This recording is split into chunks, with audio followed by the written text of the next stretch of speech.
ready to go. And we welcome you to Peoria, live broadcast of Gwynn and Chris on 97.3 The Fan. Chris Ello, Tony Gwynn Jr., and Matt Skraby. Tony should be with us shortly. He is heading on over here to the Peoria Sports Complex as we speak. Skraby and I, along with the likes of Fernando Tatis Jr., who walked by earlier, said hello to Skraby, I believe. I said hello to you, too. Manny Machado walked by here. Yes. Bob Scanlon. Even a little bigger deal than that. Yes. He came by. Yes. But I was the highlight for me was Bud Black. He did come by. Pulling up in a golf cart. It was actually kind of comical. The golf cart dropped him off just outside the restroom here. And he got off and went into the restroom, and he goes, you're big time when you can get a golf cart ride to the restroom. Of course. And you know what was most impressive, Chris? He said, Chris. He remembered my name, which, if you've ever been with us in the past, has been a bit of a Bud Black issue over time. But yes, he said hello. He recognized, and it was nice to talk to Bud Black. We're going to be here today and tomorrow, and we got 4 full hours. I know that for sure Craig Stamman, the manager of the Padres, is coming on the program at 3:00 today. Yes, that's what we were told. Or just after 3:00. So, but in and around all that, it could be all kinds of possibilities. And you're just going to have to stay tuned along with us and see kind of which direction the show goes. So plenty of Padres stuff here, though, the next 2 days. I don't want to get too far into it, though, without acknowledging the fact that anybody and everybody who filled out a bracket for the NCAA tournament probably just breathed a sigh of relief, because is it over? It's not yet over. There's 10 seconds to go. Okay. But Duke has the ball and a 4-point lead over Siena. That was not necessarily the case 5 or 10 minutes ago. Siena was ahead in this game by as many as 13 points in the second half, and they still led, I want to say, by 6 or 7 with 5 minutes to go. And then finally, they ran out of steam. They did. And it looks like Duke's going to survive the first round game of the NCAA tournament. So they'll be luckier than Wisconsin, which did not survive. And I just wonder what Bruce Pearl would have thought if you asked him, hey, how would High Point have done in the Big Ten this year? And he said, High Point? Who's that? Would have been the big stupid joke of all time. They wouldn't even have belonged on the court. Well, they look like they belong on the court today. They do. As they beat Wisconsin 83-82 in the first big upset of the NCAA tournament. That is terrible. My bracket's done.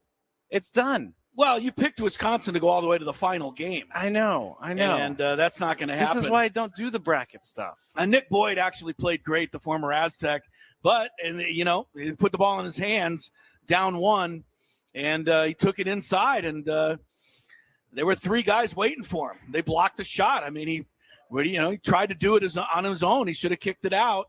But anyway, Wisconsin's out of the tournament. And, look, this is what we say. The people within reason, we say this all the time. We get it. High Point is not as good as Michigan. We get it. Miami of Ohio only won the MAC. But, if you're going to put an 11th place team in the ACC into the tournament, and then you're going to completely disrespect Miami of Ohio so much that you make them, despite a 31-0 start to their season, play in a play-in game. I couldn't be happier that Miami just had no problem. They whipped SMU. It wasn't even a contest. And, SMU fans said, well, our best player didn't play. Well, you know what? You lied about that, because you said he was going to play, and that was one of the reasons that they put SMU into the tournament. As a matter of fact, their coach, Andy Enfield, was just like ripped apart last night, or tried to defend himself. Yeah. And they're like, hey, what's going on here? You said this guy's going to play. They put you in the tournament under that basis, and then he doesn't play. So, a lot of those shenanigans, but look, you can keep the 11th place teams out of the tournament, and guess what? The tournament will be just fine. Yeah. And give me more 31-0 teams and stop complaining about how they're 31-0. I agree. Because Miami it wasn't just that Miami beat SMU. they were better than SMU. Like, it wasn't even. See, I was driving last night, so I didn't get to see any of the game. It was, if you saw this game, look, Miami was just better. And everybody says, well, how would Miami do in the ACC? Hey, they probably wouldn't be a first-place team. But if you put SMU in the MAC, they would have lost some games just like everybody else. Yeah. Anyway, the NCAA tournament continues to be great and maddening, I think, at the same time. But I was really happy to see, obviously, Miami beat SMU. Does it prove anything? Not really. But it proves at least one thing. Yes. And that is, you know what? Stop dissing these teams when they go 31-0 because your son happens to be coaching an Auburn team that is on the bubble, and you happen to be on the payroll of Auburn University. You're screaming at me. I think you're angry about this. I am angry about it, and you know what? It's almost not even Bruce Pearl's fault. What? I know. I didn't. You're so angry. I'm so angry. I had Bruce Pearl cutting wind there. It's almost not Bruce Pearl's fault. In a lot of ways, it's the fault of, CBS, TNT, who's ever giving him the stage.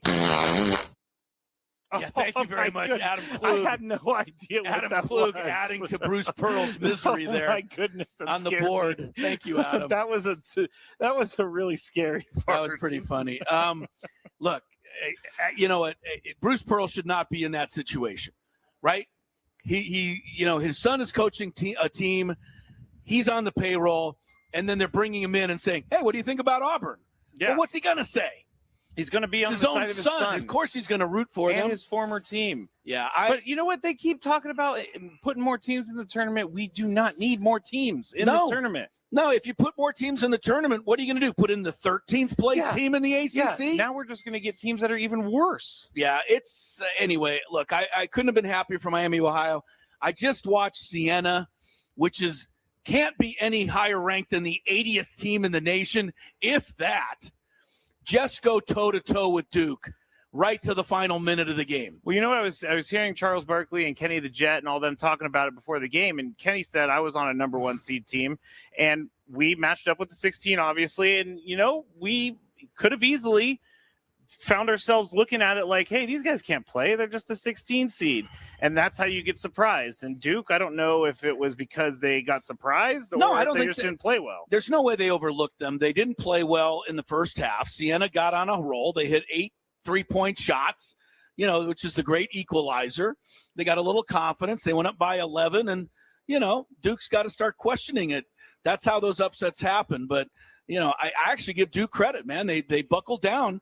And they didn't do it with just overwhelming athleticism. They did it by locking down on defense and saying, look, we just can't give these guys any points in the second half. And I think they held them to 22 points or something in the second half. So Duke did it the right way. They went back. They played defense. They took care of the rebounding, and they came back. They end up winning its final now 71-65. But it doesn't change the point. Siena, High Point. Here's the thing. This has been happening since the beginning of time in the NCAA tournament. We'll say hi to him in a minute. I know that he's Sam Levitt, he's a celebrity in Hollywood. Everybody is parting the seas for him. Yeah, but I'm in the middle of a harangue, so he's going to have to wait. A harangue. The bottom thing is what Siena did today, what High Point did today, what Miami did yesterday, and what other teams will do in the next few days. This isn't new. No. This has been happening since the beginning of time. It's why the NCAA tournament is what it is, and that's why it upsets me when you get guys, and Bruce Pearl is the poster boy this year, but there's been others in the past. It's why it upsets me when the arrogance of the, quote, big teams comes out and says, oh, no, these teams shouldn't be on the floor with us. They absolutely should be on the floor with you, and that's what makes March Madness March Madness. I don't really understand why coaches go that route anymore. It's never a good thing. It either makes you look like a poor sport, or just makes you look like an idiot, because then you lose. You see what happens. Look, anyway, the NCAA tournament's underway. TCU got a win. Congrats to my guy Braden. I know he had to sweat that till the final possession. Look, But the tournament's going, and it's exciting, and we'll keep you up to date on some of the games this afternoon. But mostly we're here, to do Padres stuff, Skrabe. And Padres play the White Sox tonight. It'll be a 6 o'clock game. It'll be after our show is over. We don't exactly know who's going to be on the show. We do know that Craig Stamman will be with us at 3 o'clock, but there will be many others joining him, including the one and only Tony Gwynn Jr., who was driving from the airport to here. Oh, man. And is now... You're really letting the cat out of the bag. Well, he's rediscovering the fact that you can't drive in this traffic of Peoria and Phoenix. It's a miserable place to try to get around, traffic-wise. I won't comment. Well, that's a hard place to get around. Comment. I thought he's probably in traffic. Of course he's in traffic. All right, we'll get Tony in a little while. What else is going on? Last night, if you didn't see it or hear about it, maybe the first time in a year plus where SDFC just finally had it all kind of fall apart on them. Yeah. You know what I mean? You can say that. You can say that. Look, everything has gone SDFC, man. They've been incredible. They won the West in the regular season. They got to the Final Four last year. They start off this year great. They win their CONCACAF first round. They open the season 3-0. They outscore everybody 8-0. It's like, here we go again. Well, last night it crashed down a little bit, Scrape. They went up to the 8,700 feet of Toluca. 4-0 was the final last night. So Toluca wins that CONCACAF Champions Cup. I know that they don't want to get out of that thing, but maybe they're like, you know what? We got an MLS season that we're playing too. Yes, but we talked about this yesterday with our MLS guy, Jake Ziven. And to soccer players and soccer organizations, the CONCACAF Cup is a big deal. And to have had a chance to advance in that tournament and then, just have a night where it didn't go your way, I think has to be disappointing. They will go back to MLS action, as you said, on Sunday against Real Salt Lake. All right, Chris Ello, Matt Skraby, we're out here on the patio, Padres, Peoria Spring Training Complex. And I don't know, sit back, relax, and see where the road takes us here. And one last thing before we take our first break. What's that? Exactly 1 week from today, the first pitch of this season will be made. I know, Chris. I'm ready. Who's starting opening day? It's got to be Nick Paveta. I'm going to ask Craig Stamman that directly. You are. An hour from right now. Hopefully he doesn't get that question before. He might get it before I ask him, but I'm going to ask him. Gwynn and Chris, 97.3 The Fan. Welcome to it. Are you?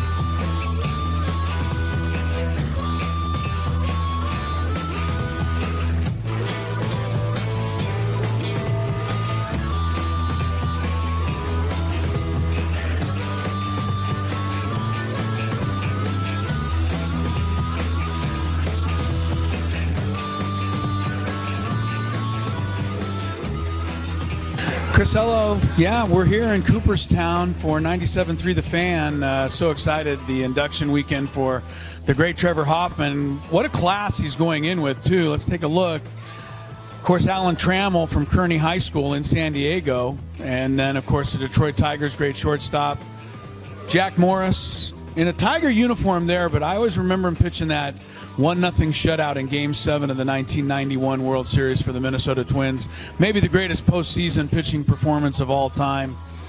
Chipper Jones, Padre fans remember him. Every fan of a National League team remembers him because he would come in and do damage to that team.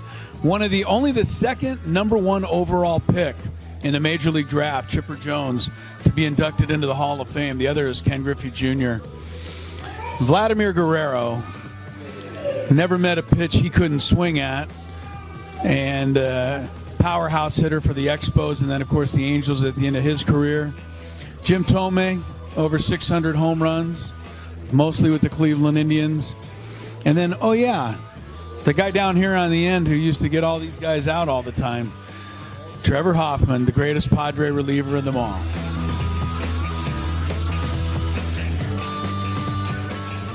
Two of the greatest outfielders in the history of baseball. Of course, you've got Babe Ruth right here. Ted Williams right over there. I was wondering who the third outfielder would be. And then, of course, it hit me. Tony would be upset if I didn't say that the third outfielder, who will someday probably be displayed right here between these two guys, is obviously Mike Trout.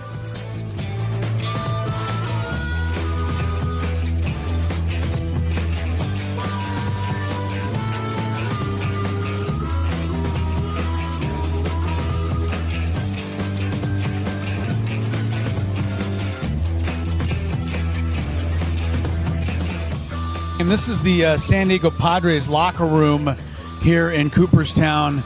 Obviously a couple of jerseys there and hats, gloves, all-star stuff. I think the most interesting thing in this entire display, though, especially this weekend, is a picture in the top corner of Angus Young. He's the guitarist for AC/DC, wearing a Trevor Hoffman uniform, obviously playing Hell's Bells. I know that Trevor went to many AC/DC concerts and was honored by sitting in the front row to watch AC/DC play Hell's Bells in his honor. But there's a picture of Angus Young playing Hell's Bells for Trevor Hoffman, wearing the 51 jersey right there.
Crisello, yeah, we're here in Cooperstown for 97.3 The Fan. So excited, the induction weekend for the great Trevor Hoffman. What a class he's going in with, too. Let's take a look. Of course, Alan Trammell from Kearney High School in San Diego. And then, of course, the Detroit Tigers, great shortstop.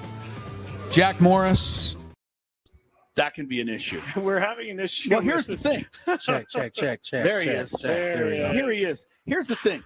When I come yesterday by myself with nobody in the building, everything worked perfectly fine. I'm sure it did, Chris. Today, there's been many issues. Hi, Tony Gwynn Jr. Chris. Hello, Chris. How are you? Well, I'd be better if my equipment was working right. See, but Skraby can't get it going. We're going to have a fight today because you keep hitting my button. All I know You're is, this guy? oh, that's Chris, overmodulated you cannot right there. put it that high. I'm sorry to tell you.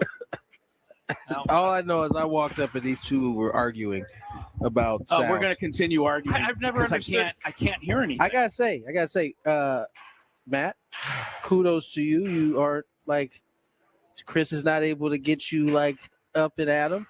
Chris was pressing on you pretty good because he couldn't hear. I know. I don't And know. usually you would have freaked out there. And today you've been able to. I said something rude and I said apologize immediately for it. I missed the rude part. I said it's not my fault I can't hear. Yeah, you did say that. I did Yeah, hear but that. the funny thing is yesterday when I was here by myself, I heard just fine with me engineering the broadcast. So what is going on today differently?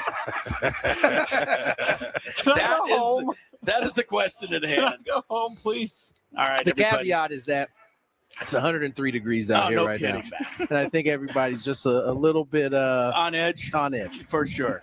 All right, here we go. We are out on the patio, so we do have some shade, but that it's not changing the fact that Shade means nothing in 103. Yes, it is an oven out here for sure. Craig Stamman will be with us just after 3 o'clock, and stick around because it's going to be a veritable who's who joining the program throughout the day. NCAA basketball tournament, couple of games that are going right now. Is Duke still losing? No, they won. They came back and pulled won. it out, Tony, and I mean pulled it out. As much as I would have enjoyed that, it would have busted my bracket. It would have busted everybody's bracket for sure. So I'm glad they won. But I think everybody was willing to trade a busted bracket maybe so. for Duke to losing. lose. Yeah, I think Siena only scored 2 points the last 8 minutes of the game, that's and not finally Duke came back. They won 71-65. But the games are going right now. Vanderbilt leads McNeese by 8 points, 74-66 second half. Michigan State by 20 over North Dakota State. Arkansas, otherwise known as the Sauce, leads Hawaii. Hold on, what? Arkansas. Yes, they lead Hawaii by 15. Has Hawaii been in the tournament a lot? It doesn't they seem have, like and that. Hawaii's in have- the tournament this year? Yeah, Not they're for playing long. with Looks Sauce. like the Sauce is going to send them home. They're in the second half, down by 15. So, Tony, Yes, sir. That was a very aggressive. So, Tony. we're a week away from opening day. How much longer do you think before we get an announcement on the opening day Padres starter? And I was thinking maybe we just ask Craig Stamman ourselves here in a little while. I mean, it's worth a shot. We can I mean, ask him. Yeah, right. He can decline, or he might have something for it. Yeah. What's today? Today is Thursday. Opening to day is Thursday. Yeah. There's a chance you might not know until like the 2 day offs. They'll be next week. They'll know, but you won't know. You won't until- know, right. until yeah. Chris, you should say, well, the Dodgers announced theirs already. Well, some teams announced it 2 months ago. So Well, they only have one guy. I think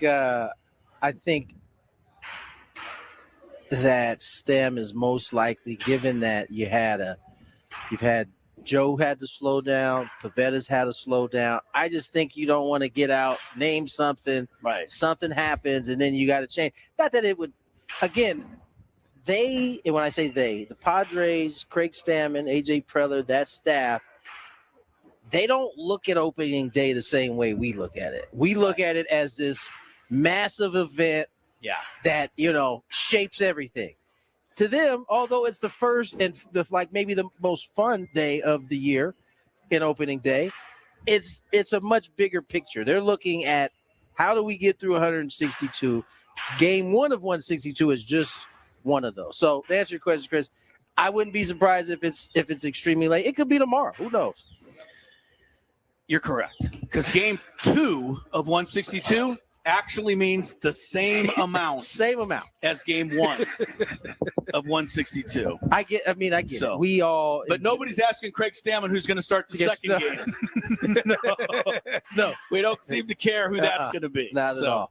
We do know the Tigers will be the opponent, and it'll be a week from today. We haven't talked with you since the end of the World Baseball Classic.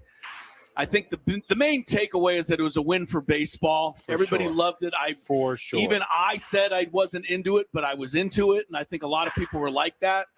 And it's very typical of us, right? I think the early rounds were kind of like, and as soon as it gets to one and dones, everybody's like dialed in. Yeah, because it's awesome. People were into it. People were into the it. one and done. Yeah, everybody knows the tournament's over, by the way, except Mark DeRosa. He's getting ready for game 2 of the finals. Wow. All right, that's my last shot at Mark DeRosa. See, here's the big argument. Here's the big my last argument. shot at Because Mark DeRosa. I was more on the side of Mark DeRosa, knowing that there was limitations with his pitchers and stuff like that. But there are a lot of people out there that just do not care, and I don't know how you cannot care because the limitations were the limitations. That tends to be how the uneducated are. They don't care. They Like- just whatever they feel. It's an emotional thing for them, and I just think ultimately it's not just that they had limitations. They might have been the only ones abiding by the limitations. You know what I'm saying? Because True. we saw a couple guys from Venezuela go back-to-back days. You know what I'm saying? So Now, they did say during the game that Daniel Palencia had a very specific situation that he was supposed to come in. It was save opportunity, 9th inning. Is he going to get the save Sounds like type of thing? And it worked. Sounded like Mason was under the same That's guideline. what I said. So, but Chris makes a good point. Go ahead, Chris, with your 2-2 tie and everything. Oh, he's shaking his head. No, you brought this up just to rip on me, so I'm going to let you go ahead. I did not. He's setting you up right now, Chris. Yeah, he's setting me up. So I'm going to let you explain what my point is and try to make my point He was for saying, me. basically, when you're pitching at the bottom of the ninth, there may never be a save-like situation. You may be tied. Yeah, no, I don't disagree. So but is the situation the situation? If indeed Pods are like, hey, he only can go in a save situation. Don't care if it's tie. We don't want him in tie ball game. We don't. I'm not saying that it was said, but Right. he insinuated that he did right by what the Padres were asking. And Right. I think again when you have a manager like Mark who is tied into Major League Baseball, he does have to. He's got to interview Craig Stamman He's got to later in the year. maintain these relationships. Yeah. He can't just from his standpoint. I don't know that he's comfortable just doing what he wanted to do. I think what helped was that Mason clearly wanted to pitch, and I think that's why he was able to kind of go when he went. But if the team is asking for a certain guidelines, you don't have to follow it, but Yeah, this isn't exactly Spygate or something that's going to end the world. But I felt, and my point to Skraby that he was trying to represent was that was a nicer if the word than I thought he was going to use. If the Padres gave the okay for him to pitch in a closing situation, to me that meant okay, he can pitch an inning if it matters. And to me, 2-2 in the 9th inning, top of the 9th mattered. So I would have thought they would have discussed that. Hey, what if it's a tie game, top of the 9th? And if they didn't discuss it, then Mark DeRosa really couldn't use him because he didn't want to defy what the Padres wanted. But I felt like if the Padres said okay, they would have probably said okay to that. And I would have wanted to have Mason Miller in instead of Garrett Whitlock if I had my druthers.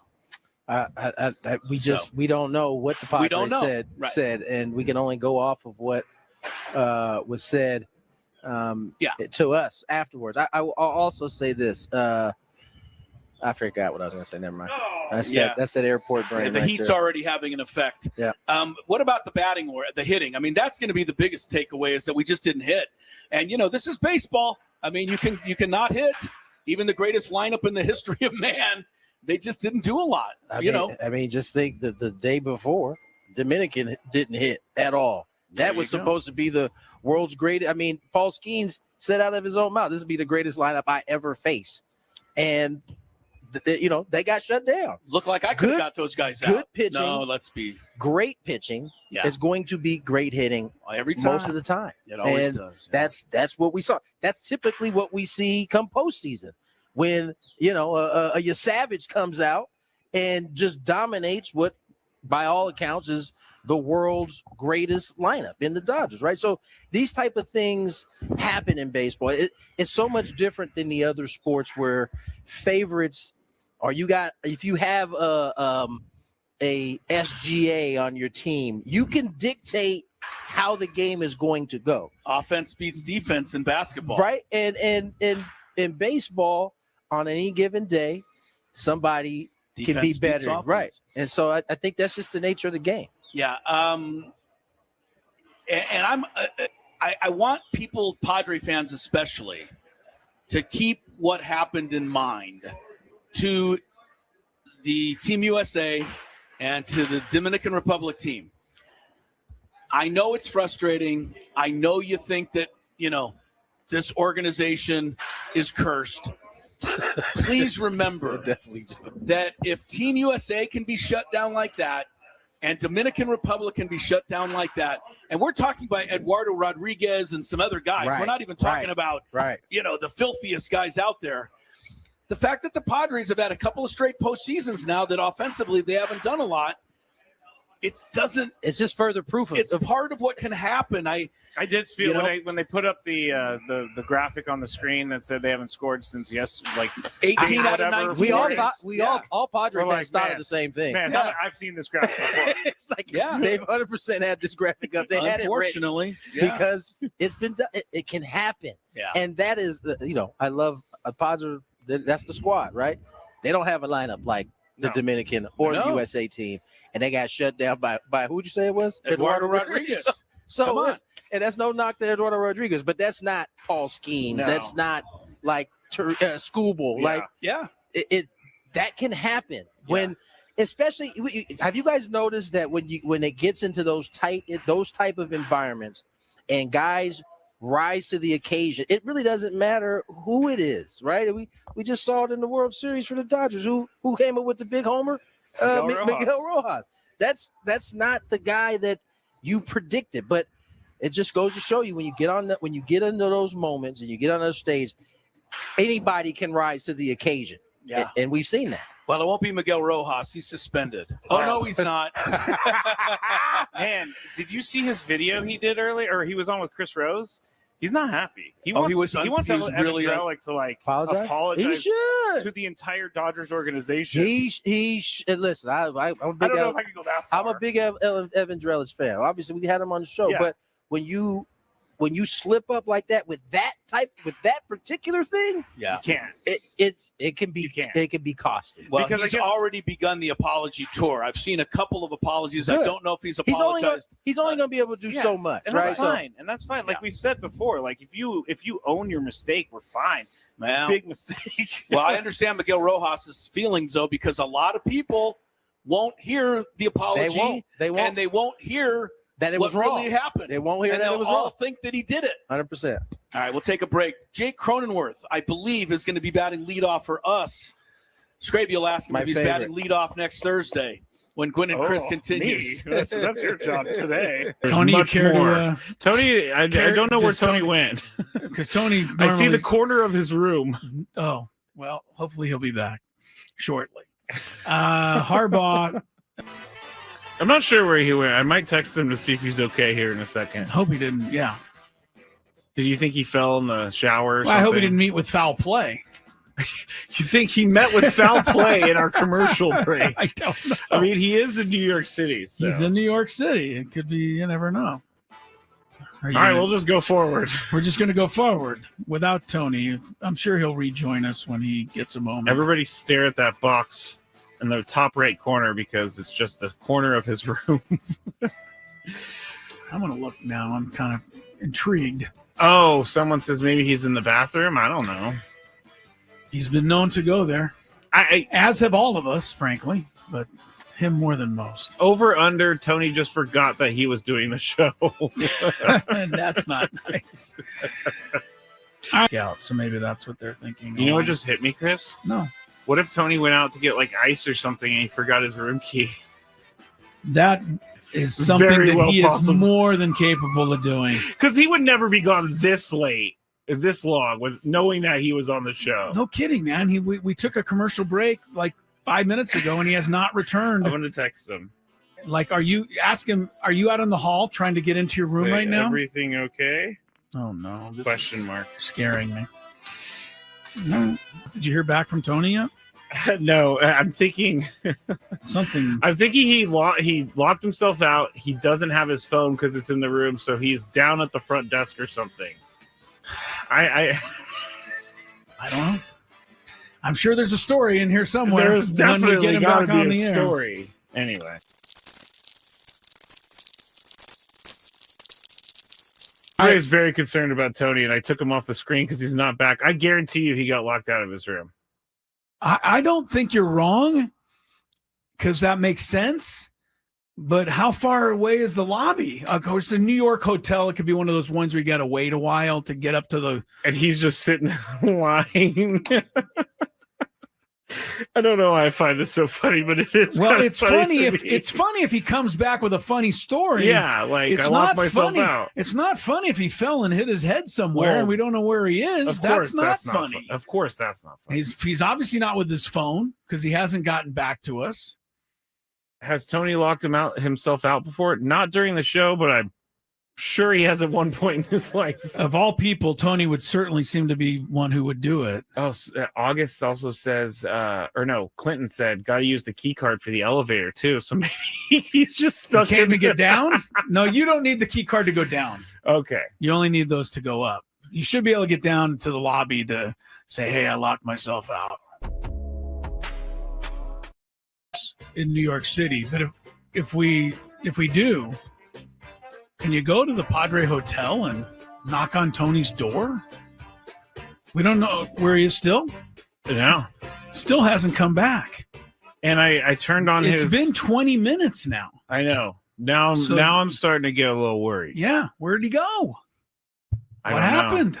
I don't know. I would call the front desk of the hotel, but I have no idea where they're staying. I don't know where they're staying either. And when you sent him a text and said, is everything all right? We have not heard back from him. He is still not back in his room. I bet you he is standing in line in the lobby as we speak. Trying to get his key back. Or someone key. said text Jesse or Dave. And it's really not a bad idea. Maybe at the next break, though. Yes. If we get to the next break, we got to text those guys so that they can go make sure he's okay. Because I don't know where he is. It's crazy. Dave Marcus is probably the one to text. We'll text Dave. Because he's, Jesse could be doing anything, but Dave's always there, ready to go. You're trying to say Dave has a ho-hum life and he'd just be sitting around waiting for a text, whereas Jesse might be busy? Is that what you're... Dave's been doing this job for like 30 years. I don't think the what is the word I'm looking for? Never mind. All right. Well, there's certainly an explanation, but we don't have it yet. Text Scan. I don't know Scan well enough to text him. We're going to text Dave if this gets to the top of the hour, and we still don't have a Tony Gwynn Jr. sighting. All right, do we just go to traffic like it's normal behavior time? I mean, it just seems weird. We got to move on with the show. Show must go on? Yeah. I don't know. All right, we're going to do the good, the bad, and the really, really weird and ugly next here after traffic. All right, it's with less enthusiasm than usual that we embark on the good, the bad, and the ugly for week 2, Skrabe. I'm going to try not to worry too much. I'm going to try not to worry also. I'm not necessarily the worrying type. I'm not either. But, I'm intrigued now at this point. Like it's with this long pass to Devontae Smith. He's back! Helped put him there. Hold on, he's back, everybody! Stop everything. I literally, we went to commercial break. I laid on the bed, and then I just fell asleep. I never even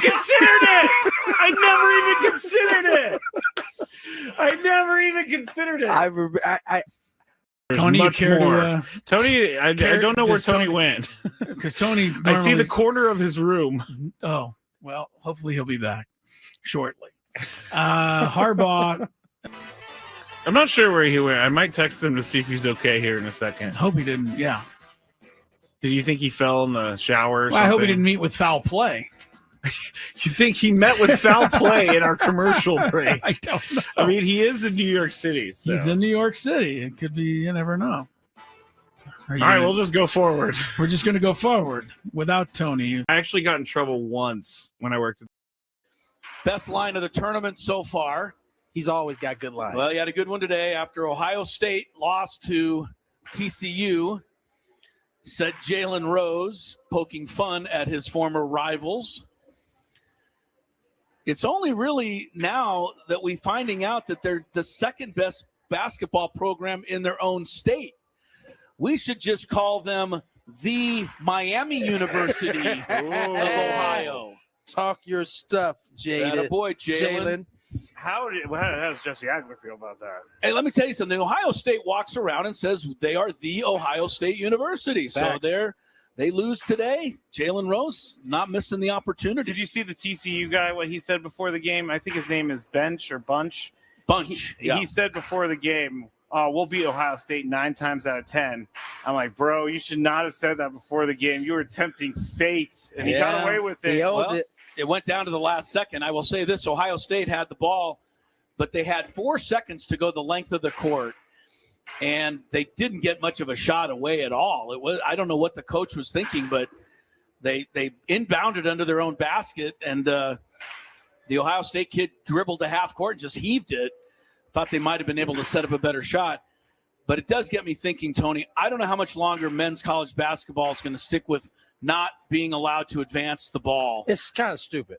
It really seems stupid. I mean, TCU scored with 4 seconds to go. To me, that shouldn't be the end of the game. But as it turned out, that was the end of the game because Ohio State did not have time to go back down and set up a shot to tie or win the game. And I just think for the excitement of basketball, the men's game has to get with the program and, say, look, you call a timeout. If you have a timeout left, you can advance the ball to half court.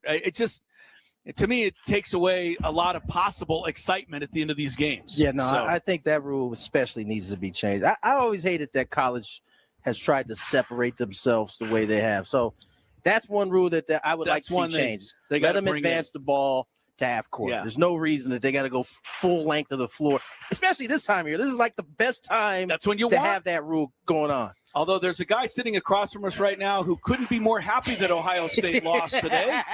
Listen, I'm sure of that. The Michigander. I picked TCU to win. So you picked TCU to win. All right. Jake Cronenworth joins us here from a Padres spring training camp. And, of course, the Wolverines getting ready. I think they play today. Tonight against the play-in game winner. So Howard University. Howard University right? will take on Jake's Wolverines. How are you, Jake Cronenworth? Good to see you, sir. Great. How are you guys? Well, we're great. I mean, we're really happy. And, it's a week from opening day. Let me throw it out at you. Are you batting leadoff next Thursday? I can't wait till Stam comes out here. I know, because I'll probably ask him the same thing. But I know everybody's probably wondering, maybe you're wondering, what do you think's going to happen with the lineup? I have no idea. Yeah. Obviously, we've been hitting leadoff here in a little bit in spring training. I've enjoyed doing it. It's been fun. Felt like the at-bats have been good up at the top. And, you guys know me. Wherever I'm at, it's going to be the same at-bat. I think that's why you fit so well in so many different spots because the at-bat doesn't really change. I mean, what is it about the leadoff spot that you enjoy? I mean, not everybody enjoys being the first hitter, whether you're on the road, first out of the gate, or first guy coming in and out after running in off the field. I think that's been the toughest thing to adjust to is running in off the field. I made that play the other day up the middle and had to come in and lead the inning off, and I was like scrambling to get my stuff on. It's like 100 degrees outside, sweating my butt off. And they got the time limit now, man. You better get in the box. I think it's trying to figure out ways to, get your stuff on faster. And obviously I got a lot of gear because I get hit a lot. So trying to get all that stuff on and just be ready for pitch one is the biggest thing. Is the batter's box more comfortable if you're the seventh hitter as opposed to the very first guy of the day where they smooth it over and pat it down? I always think the very first batter of the day has a lot of trouble he gets to make his in. own marks. It depends on where you are because it's actually funny that you say that. Now that you get a few lefties that might dig that hole out a little bit more, or get a good footing in there. Some not so good, and maybe there's some guys that stand super close to the plate. Right, and like half your foot is in his hole. Your toe is in the hole, and then it's half of it's out. Some stadiums put more turf in the batter's box than other, and you guys probably see this. I'll take a swing sometimes, and your front foot will slide like out on skates. See, these are the things that I think about, but they're actually a thing. It is a thing. It can be a thing if you're not, because when you played in Little League or Pony League or whatever, you stood where the holes were. Or you get some at-bats where, if you're not one of those like first, I guess, 2 or 3 lefties in the game. Right. And you're hitting later or it's later in the game, you actually might want that because the hole might be like 3 feet deep. That's right. And now you're just hitting uphill. trying to figure something out. You played you obviously had to fill in at shortstop as Bogey has been gone for the WBC. I mean, it doesn't seem to really matter to you where you're playing, second, third, short, first. It's been fun, man. I think this has been a great spring training and, credit to them for allowing me to go over there and let me get some reps. And we've been working on the backfields a lot at short, at second, moving around and just getting comfortable at all those positions. Jake Cronenworth is with us from spring training. What are you thinking during the off? We probably asked you this before, but the offseason's going on. The Dodgers are making their moves. The Padres are doing what they do. I'm sure you're hearing what maybe some of what we hear is, oh, my God, the Padres are never going to be able to do this. They didn't do that. What are players doing during the offseason when all of these things are going on? As simple as getting better. I think I think, how can our team get better to help our chances to win a World Series and ultimately have that? And, I think if you ask every guy, if they all came and sat down here, they would probably say the same thing. Things happen in different sports. It's not like guys are like, oh, no, the Patriots are in the Super Bowl again. Right. Here we go. No, those guys are trying to get better, and they're trying to win a championship for their city. Now, get a little personal here. You been out here this year. Your wife is out here. She's having to do the work. How much of time do you guys actually see each other? Because it seems like some days you guys are on like opposite schedule, you and Brooke. Yeah, no, it's this year's been awesome. Obviously, last year was the first year of her working for the White Sox, and while I was playing, but this year we've really figured it out, and it's never difficult, having a long distance relationship, especially one that's opposite sides of the country. Right. But credit to her, and she's been amazing through the whole thing. But this spring training, we've seen each other a lot. Thankfully, our schedules have been pretty similar. We're getting home around the same time. We can have dinner. Nice. Yesterday she had off, so we got to spend the off day. Same last week, and but no, she's really done an incredible job with it. I've traveled a lot. Tony's traveled way more than I have, but I always feel travel hasn't actually hurt the cause that I'm into the 30 years of marriage. I think absence makes the heart grow fonder. Don't forget about that, my friend. I can agree with that. Don't forget about that. It makes those times when you're away and you're not spending time with each other. And that's right. Thank goodness we have FaceTime now. No kid. I can't even imagine what my FaceTime minutes are during the season. No. But Fair enough. It does make the time that you spend together much better, much more valuable. Well, okay, so what are you working on? You said trying to get better. What is in your mind going into the season? Are you a goal-setting player? Like, I want to hit this many homers, I want to bat that? Or are you a more of a, just improving your overall game and see where the numbers take you? I think there's always goals in there, but you also don't want to go into the season being like, man, I'm chasing, this, or I'm chasing 30 homers or 20 homers or whatever it may be, because, at some point you're going to get yourself in a rut trying to chase those. Right. I think, of course you want to be in a certain position to achieve those goals, but how are you going to do that? And I think a lot of it's work, preparation, and then, a lot of it's just competitive at bats and, being really good in the field, especially like, you'll have games where the innings get long, and those are a lot of the innings where guys make errors, and that's when your defensive stuff starts to decline. But, how can you stay in tune on the defensive side of the ball, and how can you just have quality at bats? Yeah, that probably kind of answers my next question. For you, you seem like you've been dialed in offensively for the last couple of weeks. How do you keep your mind from being like, all right, I'm good, I'm ready to get ready to the season, and be able to maintain that focus, even though you seem like you're in a good place offensively? Yeah, it's tough because it's like, if you said, hey, the season's starting tomorrow, there's probably a lot of us here that'd be like, all right, let's go. Great. Yeah. But at the same time, I know 100% what you mean. It's like, I'm ready to go, but we still have we have another week.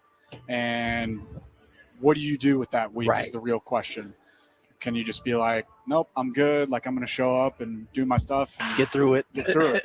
Or do you take advantage of it? Yeah. I think it's, just consistently having those same at-bats that I've been having over the last couple weeks, and, really driving that with the work I've done in the cage, keeping that routine, and almost treating these games now. We're so close to the season that, obviously you're still maybe working on some things or feeling some things out, like treating these like regular season games, so that you're going in there. It's not like, oh, I need to get my back elbow up or this or that. Like, no, I'm competing.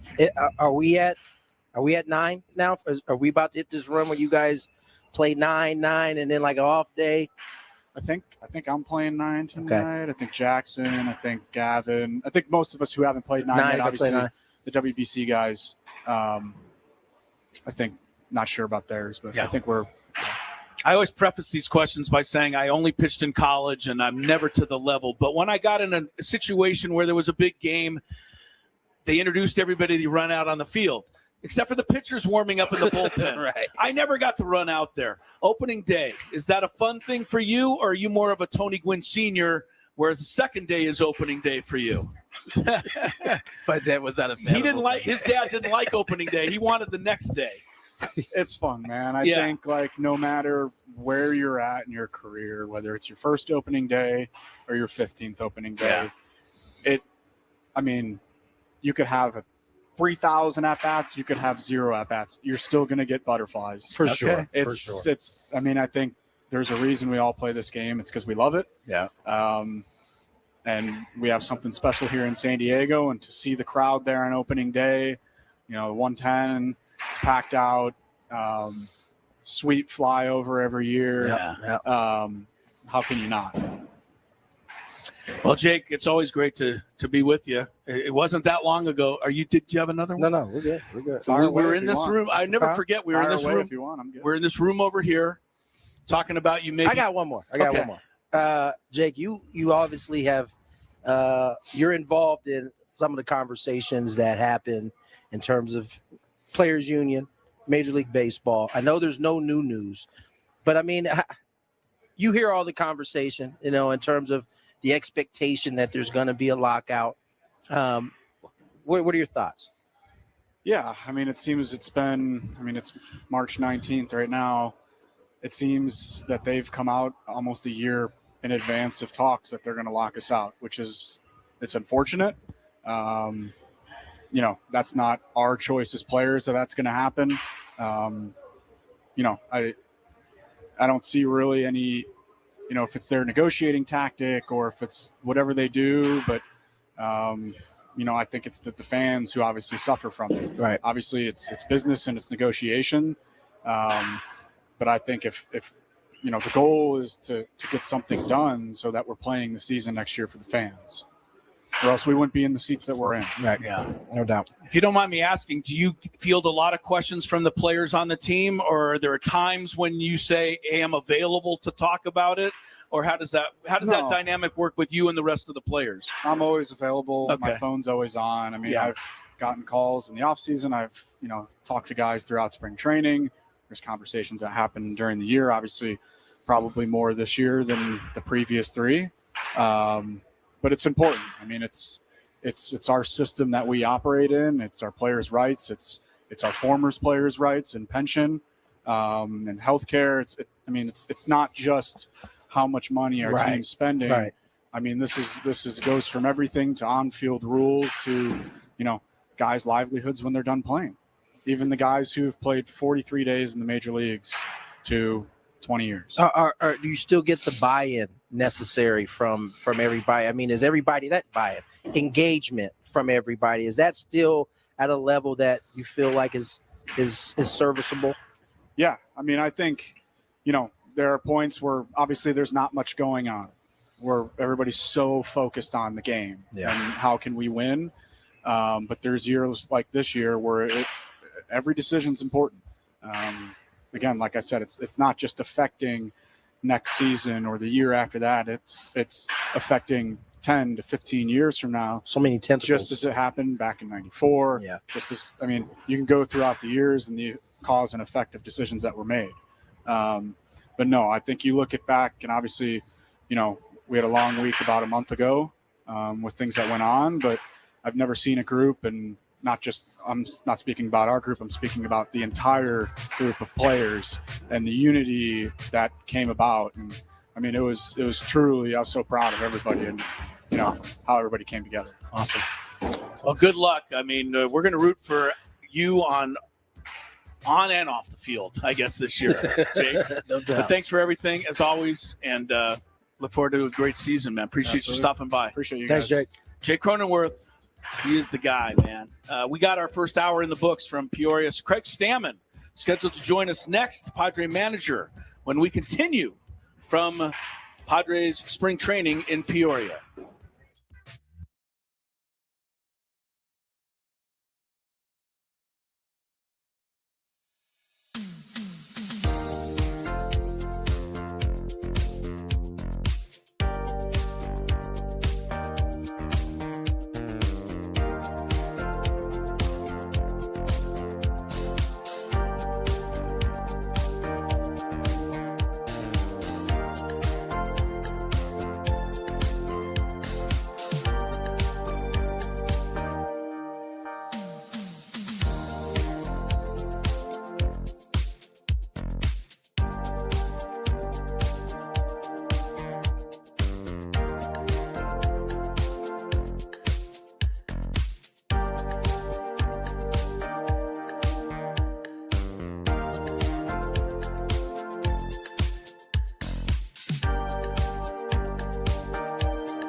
Padres spring training in Peoria. Thanks again, obviously. Jake Cronenworth, always so gracious with his time.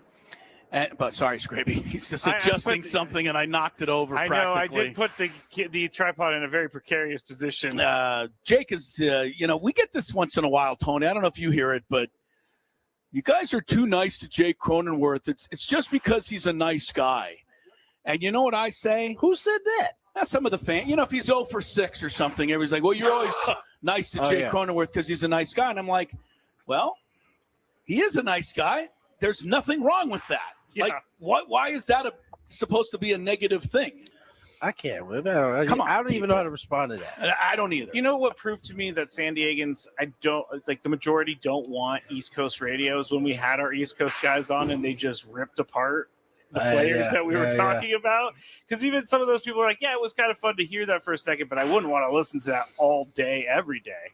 Well, I don't know whether it's East Coast or West Coast. I just know that if you have someone on, you treat them right. You treat them. Especially when they treat you right. Right. There's nothing wrong with that, nor will there ever be. Here is some news, though, that I know everybody is going to be happy with. If you haven't heard it yet. Have I heard it? I'm going to tell you, I believe, when our guy comes out here. So just I know they're doing their press conference, so we got to keep it a little down. I don't know. Did Ben and Woods, they keep it down? Because they was in the same spot.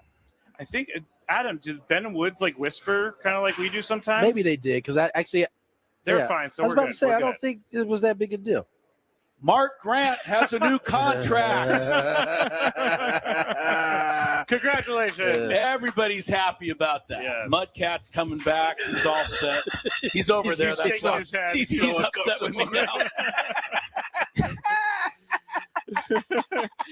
He's a chill. He doesn't want to get the word. Very rarely does that man get uncomfortable about anything. That might have been one time. That was definitely the time. That was one time. We're so happy, Mudcat, though. They did. That's true, though. That's He my guy. inked a new contract today, so we're very excited for Mark Grant. I think that's a 99.99 approval rating. Yes. Of our fans in San Diego. Mark Grant is so good. good. Old cran apple juice right here. Skraby. By the way. Whoa. Chris, we've been talking about Cafeteria Gate for weeks now. It's not gate. It's not Cafeteria Gate. I can get food from there. And we can't. There's no argument. Yeah, this isn't an argument. This is not my fault. I didn't make the rules. So he goes, I'm going to go get some food. He comes out with salmon and rice pilaf. See how this guy. Okay. Isn't that salmon? It's catfish, first of all. It's not close to the same thing. It was noodled from the river fresh yesterday. And some dirty rice. That's it. That's it.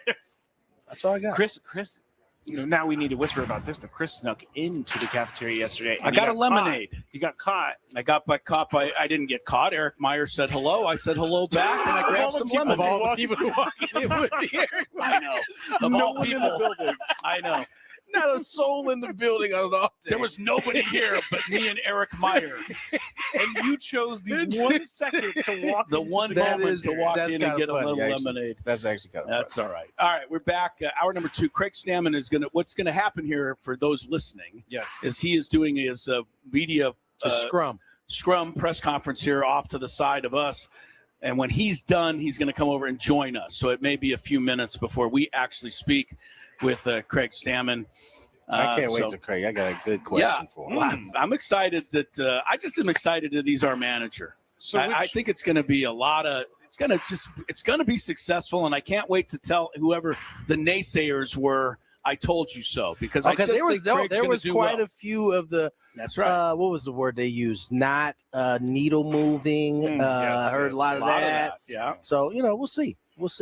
I'm going to have to go over there during it just to make sure that no one asks him about Mason Miller in the World Baseball Classic. So Chris can ask Craig Stamman about I'm not asking about that. We already discussed it. No, we didn't discuss it with him, though. Skraby, don't put me in a bad spot. Why don't you ask if I can do it. No, we don't want you to see, exactly. That's why I took you up on it. There's no chance it won't get asked because you know why? Sammy Lev is on the prowl over there. I think Sammy Lev thinks he's too good for us over here. He looks doesn't. down at us. I think Skraby's got a really bad attitude today. I think he does too. Why are you going at Sam? Sam's just minding his own business, looking off into nowhere right now. Skraby's upset. He really is looking off into nowhere. Skraby's upset because he picked Wisconsin to go to the final game. I did. And they are not going to the final game. Are you serious? I did.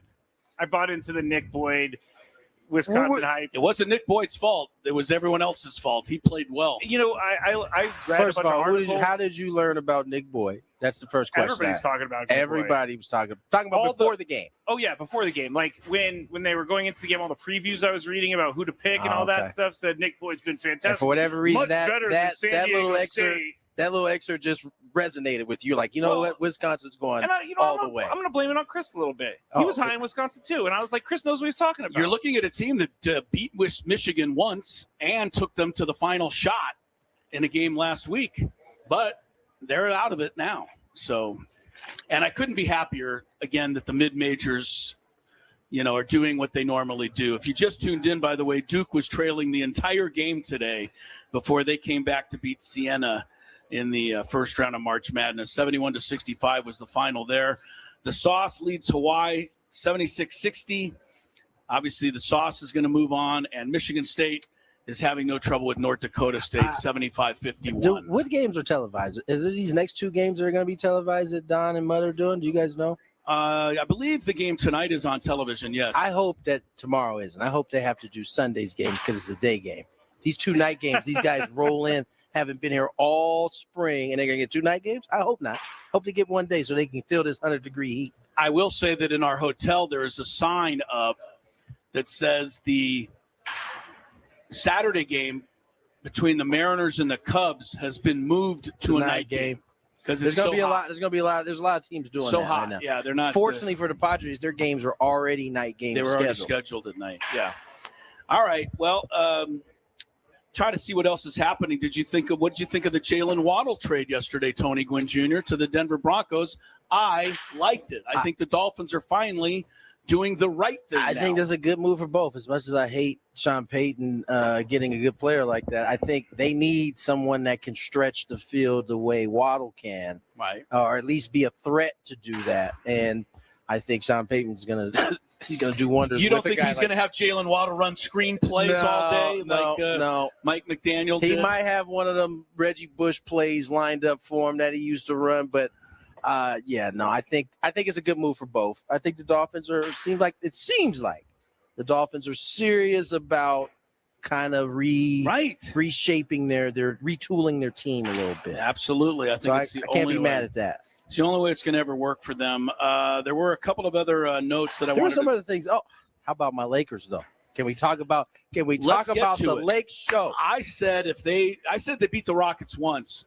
Okay. I said if they go back and beat them again, then you got to be paying attention. I'm telling you, they beat them again. They beat them again. Luka's being crazy. LeBron's doing stuff at 41 he's full out Pete Rose diving on the floor for basketballs. Like at 41, I know he's feeling that today still, but it's been fun to watch that team after all of the naysayers trying to run LeBron up out of there. He's taking like this third role. You know who it reminds me? It reminds me of Tim Duncan. When Tim had already gone through his prime and was out there just being the smartest dude on the floor on most nights and how good the Spurs were with it. That's what it kind of reminds me of. Luka and the Hillbilly Mamba, Austin Reeves, are carrying the load, and LeBron just kind of stepping in when he needs to. 13 of 14 from the field. Are you kidding me? That's ridiculous at 41. Yeah, look, I've been as critical as anyone of LeBron, but I'm also as quick as anybody to recognize that you have to recognize. And the guy is still getting it done here. He's not really tailing off on his play.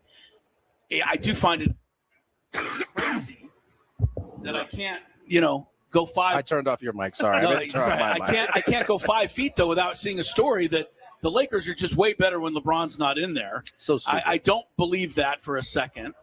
I also was incredibly defensive in favor of the Dallas Mavericks and saying, let's see how this trade works out before we judge it as the worst trade ever. But guess what? It's been the worst trade ever. It's the worst trade ever. There's no way getting it around just is. You've already moved the piece that you got for him. Luka so, Doncic is one of the supreme players, and he's going to go down as one of the supreme players of all time. And just, if he ever does, figure out a little more defense, and maybe he'll play some more of it in the playoffs when he needs it. But as a weapon, Tony, I don't think he's stoppable. No, I don't think you can stop the guy. When he's going, and you can see he's got his legs up underneath him late in ball games. I mean, the 2 shots he did to hit yesterday that buried the Rockets, ain't too many dudes making that shot. And it's been fun to watch, man. They're doing their thing. They're peaking at the right time. You would think so. Now, here goes the negative Nellies in the NBA. They're going to point out that Doncic somehow did all that last night with a right hip soreness, and that LeBron did it with his knee and ankle and everything else acting up, and that Austin Reeves did it with a right forearm contusion. The reason I'm saying that is because all three are listed as doubtful to play tonight in Miami. And, that is where the criticism comes in with the NBA. You've got these 3 guys that they're all going to sit out tonight probably. And, are they really hurt? And, of course, they're not hurt. It's what everybody does now. They manage the availability of these guys. And I don't think you can argue it unless you're going to make a rule that says – I don't know what rule you could make. You can't even win none of the awards if you miss a certain amount of time. I mean, that's already in place at this point. Lakers will play Miami tonight, but LeBron most likely will not play. Maybe Bam against can his get former 85 team. tonight with those 3 out. Crazy. If you have a ticket and you're a Miami Heat fan, go root for Bam Adebayo. He just set the scoring record. More Gwynn and Chris coming up. Craig Stamman should be along here with us soon. Stick around for some track first.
318 here from the Peoria Sports Complex.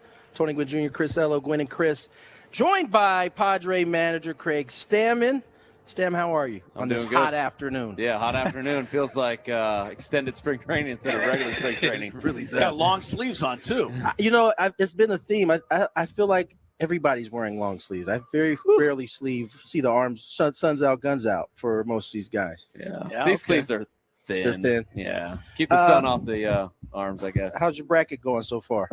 Buckeyes lost right away. That's, for Ohioans, that's not a good one. No. Although I might have picked TCU just to beat my family in the bracket challenge. We'll see. I forget what I did. I did so many brackets. I don't know who won and who lost. First year managing. I mean, I'll just ask you some of the things I've kind of picked up on. How have you enjoyed the scrum every morning? You come out, you got a smile on your face, you greet everybody in the morning, you say good morning to everybody. You don't seem like you're annoyed yet. Not yet.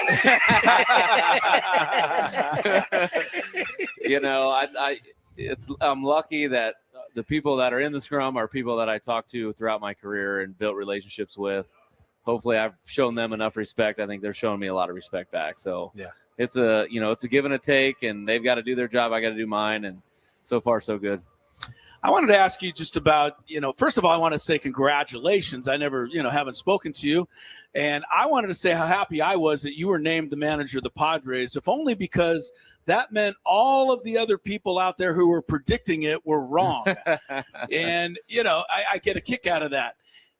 Talk us through as much as you can the process of becoming this manager. Is something on your mind? Did somebody approach you? Did you approach each other a year ago, 6 months ago? Tell us as much as you can of how this happened. I'm curious. It was so long ago I can't even remember now. I definitely was AJ and the front office approaching me. And gauging my temperature a lot, even when I didn't really think they were doing it on purpose. Okay. But I think then it finally got to the point where he said, yeah, we're going to talk about this, and you're going to actually think about this. You're not just going to say you need to coach Chase's 8U this next year. So, when it got serious, when he got real serious about that, then I was like, all right, well, I actually got to think about this and see if I want to do this or if I think I'm cut out for it.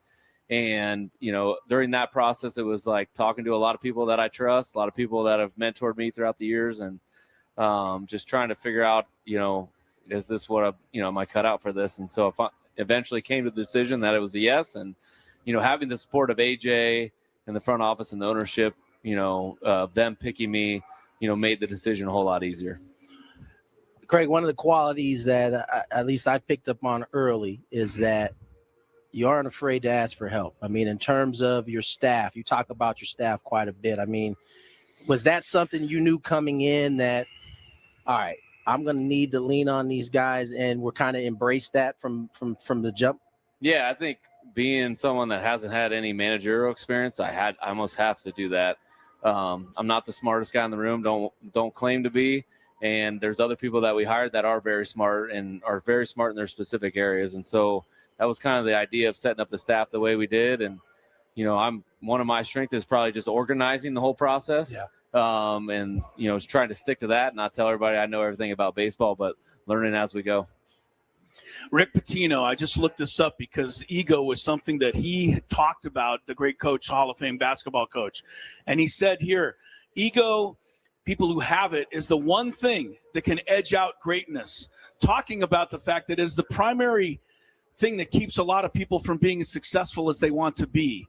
And I believe you understand that and you embody that. You want to surround yourself with people that can help you be better. Where was all of that born, do you think? I mean, just having that ability to want to be learning all the time. Yeah, I think one is I wasn't that good of a player. And so It's always humbling. A lot of mistakes. But I got to give credit to my mom and dad, how I grew up in the area of the country that I grew up in. It was about hard work and, being a great teammate, being a great person in the community and helping the community out any way that you could. And so that was kind of a part of me from the very beginning. It was always team over self. And so hopefully bringing a little bit of that here to the Padres, it's not that hard to do. There's so many other people that feel that same way. there's tons of guys in the clubhouse that are team over self. There's tons of guys in the coaching staff are the same way. Our GM is like that. And so trying to, tie into that, build onto that, and build a culture that's, team over self. Craig Stamman joins us here on Gwynn and Chris. And Craig, you get asked pretty much. I'm here every day. You get pretty much asked every day about your lineup. There was a couple times I felt in particular that you were messing with everybody out there. Why don't you ask him what his lineup's going to be the second game instead of opening day lineup? We're getting close to that particular time. You haven't really had your whole team as a whole to kind of make that kind of decision, but I would guess that you have at least an idea of where you want to go at this point. Yeah, I have an idea. Tatis, Machado, Mero are going to bat at the top of the lineup somewhere. Good thinking, Craig. I told you I wasn't that smart. Yeah, touche. But yeah, I think it's been fun. It's fun to go through spring training and try different lineups, try different things, especially with the guys that were gone for the WBC.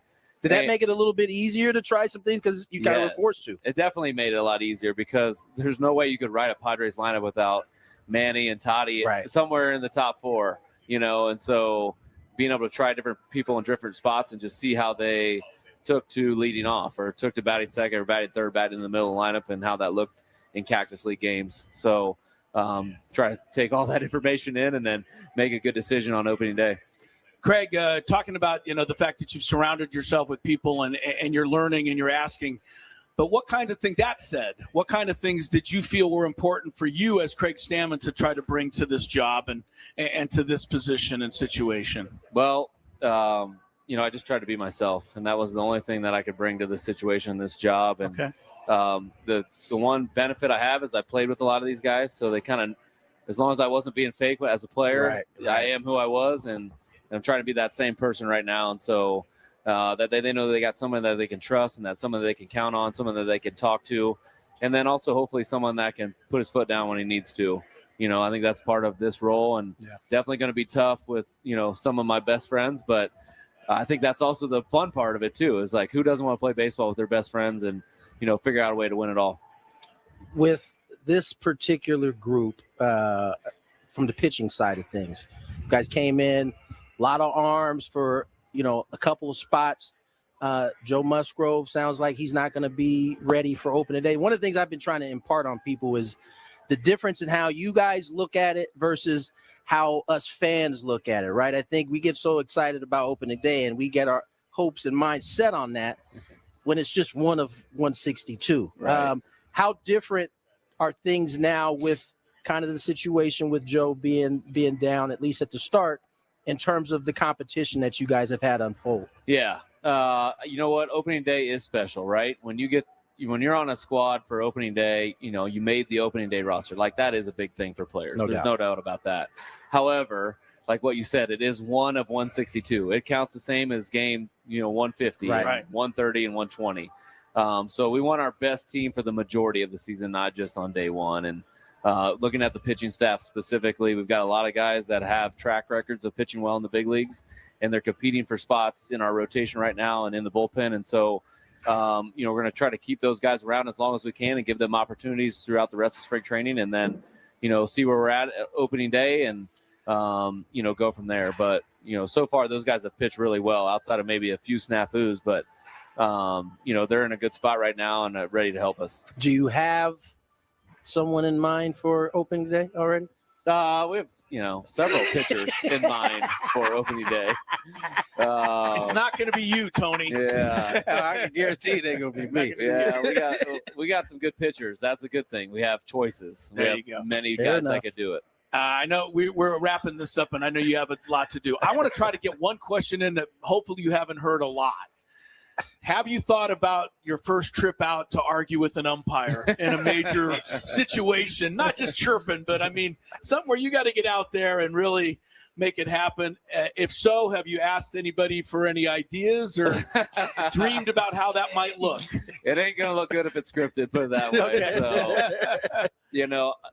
the only thing I'd say is my kids have seen it. Maybe not outside, but my kids have seen it. They know you got it. They saw it this morning. Oh, okay. All right. If the umpires stop listening, then we, dad mode comes out or whatever. But, it'll happen when it happens. Okay. It probably won't be me just getting angry at an umpire. It'll be hopefully me protecting some of our players and showing them that I got their back. Well, Craig, hey, man, we let you get going, man. We appreciate you coming and spending some time with us. Good luck this year. You got a whole city behind you, my friend. Yeah, thanks a lot. Appreciate it. Yeah, we've told everybody who listens to us that the Craig Stamman we got a chance to know here is going to be in a perfect situation. So we wish you the best. Helps. We got a lot of good players, so we'll be fine. No doubt. That's true. Thank Craig you. Stamman there with us. We will get to break. On the other side, more Gwynn and Chris.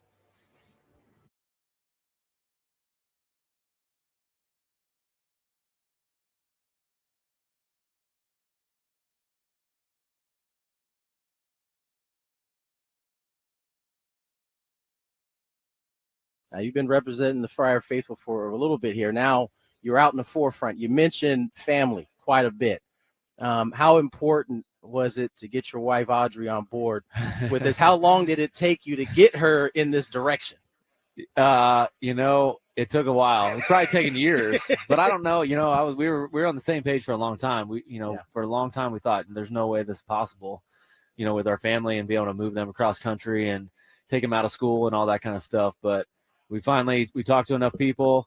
We got to thank the Melancons. They kind of gave us the blueprint of how they've moved their kids from Florida to Arizona to San Diego, and we're going to follow that plan. And once we decided that, it was like, I talked about it a little. There was some peace that came over both of us to be able to say yes to this decision because we knew it's an opportunity of a lifetime. Hard to say no to being the manager of Padres with a team like we've got. Obviously, when you decided to retire in the 23, family's probably at the forefront of your mind. You've missed a lot of time with your kids and your wife. And now to fast forward to this point here, you're sitting in meetings at this point, interviewing candidates. And then, however long later, what was the timeline in between you interviewing guys or candidates and then all of a sudden having your name in the hat? Yeah. Man, just to think about what my mind was thinking about 3 weeks ago was completely different than what it is now. Obviously I'm part of the organization and wanted to find the best manager for the Padres. And so I was in on some Zoom calls, to start that process. And then we and I were just having conversations about who we thought were great candidates and how we ranked them. And we got done talking about it. And he goes, well, I think I got you at the top of the list. And he just dropped that on you. Yeah, he just dropped that on me. And, it's a little bit of a shock, when someone, like AJ believes in you that much. And it pushed Audrey and I to actually think about this. And, is this something that we would like to pursue? If we got that much belief from the organization, we've got to make an informed decision. Yeah. And so then after that, we spent a lot of time, like I said, praying and fasting and thinking about this and how trying to map out the schedule and work it out with our family. And once we came to the conclusion we're taking everybody with us, then we felt pretty good about it. And we're able to say, if you're willing to offer the job to us, we'll say yes. 13 years as a reliever. You spent 6 here as a Padre.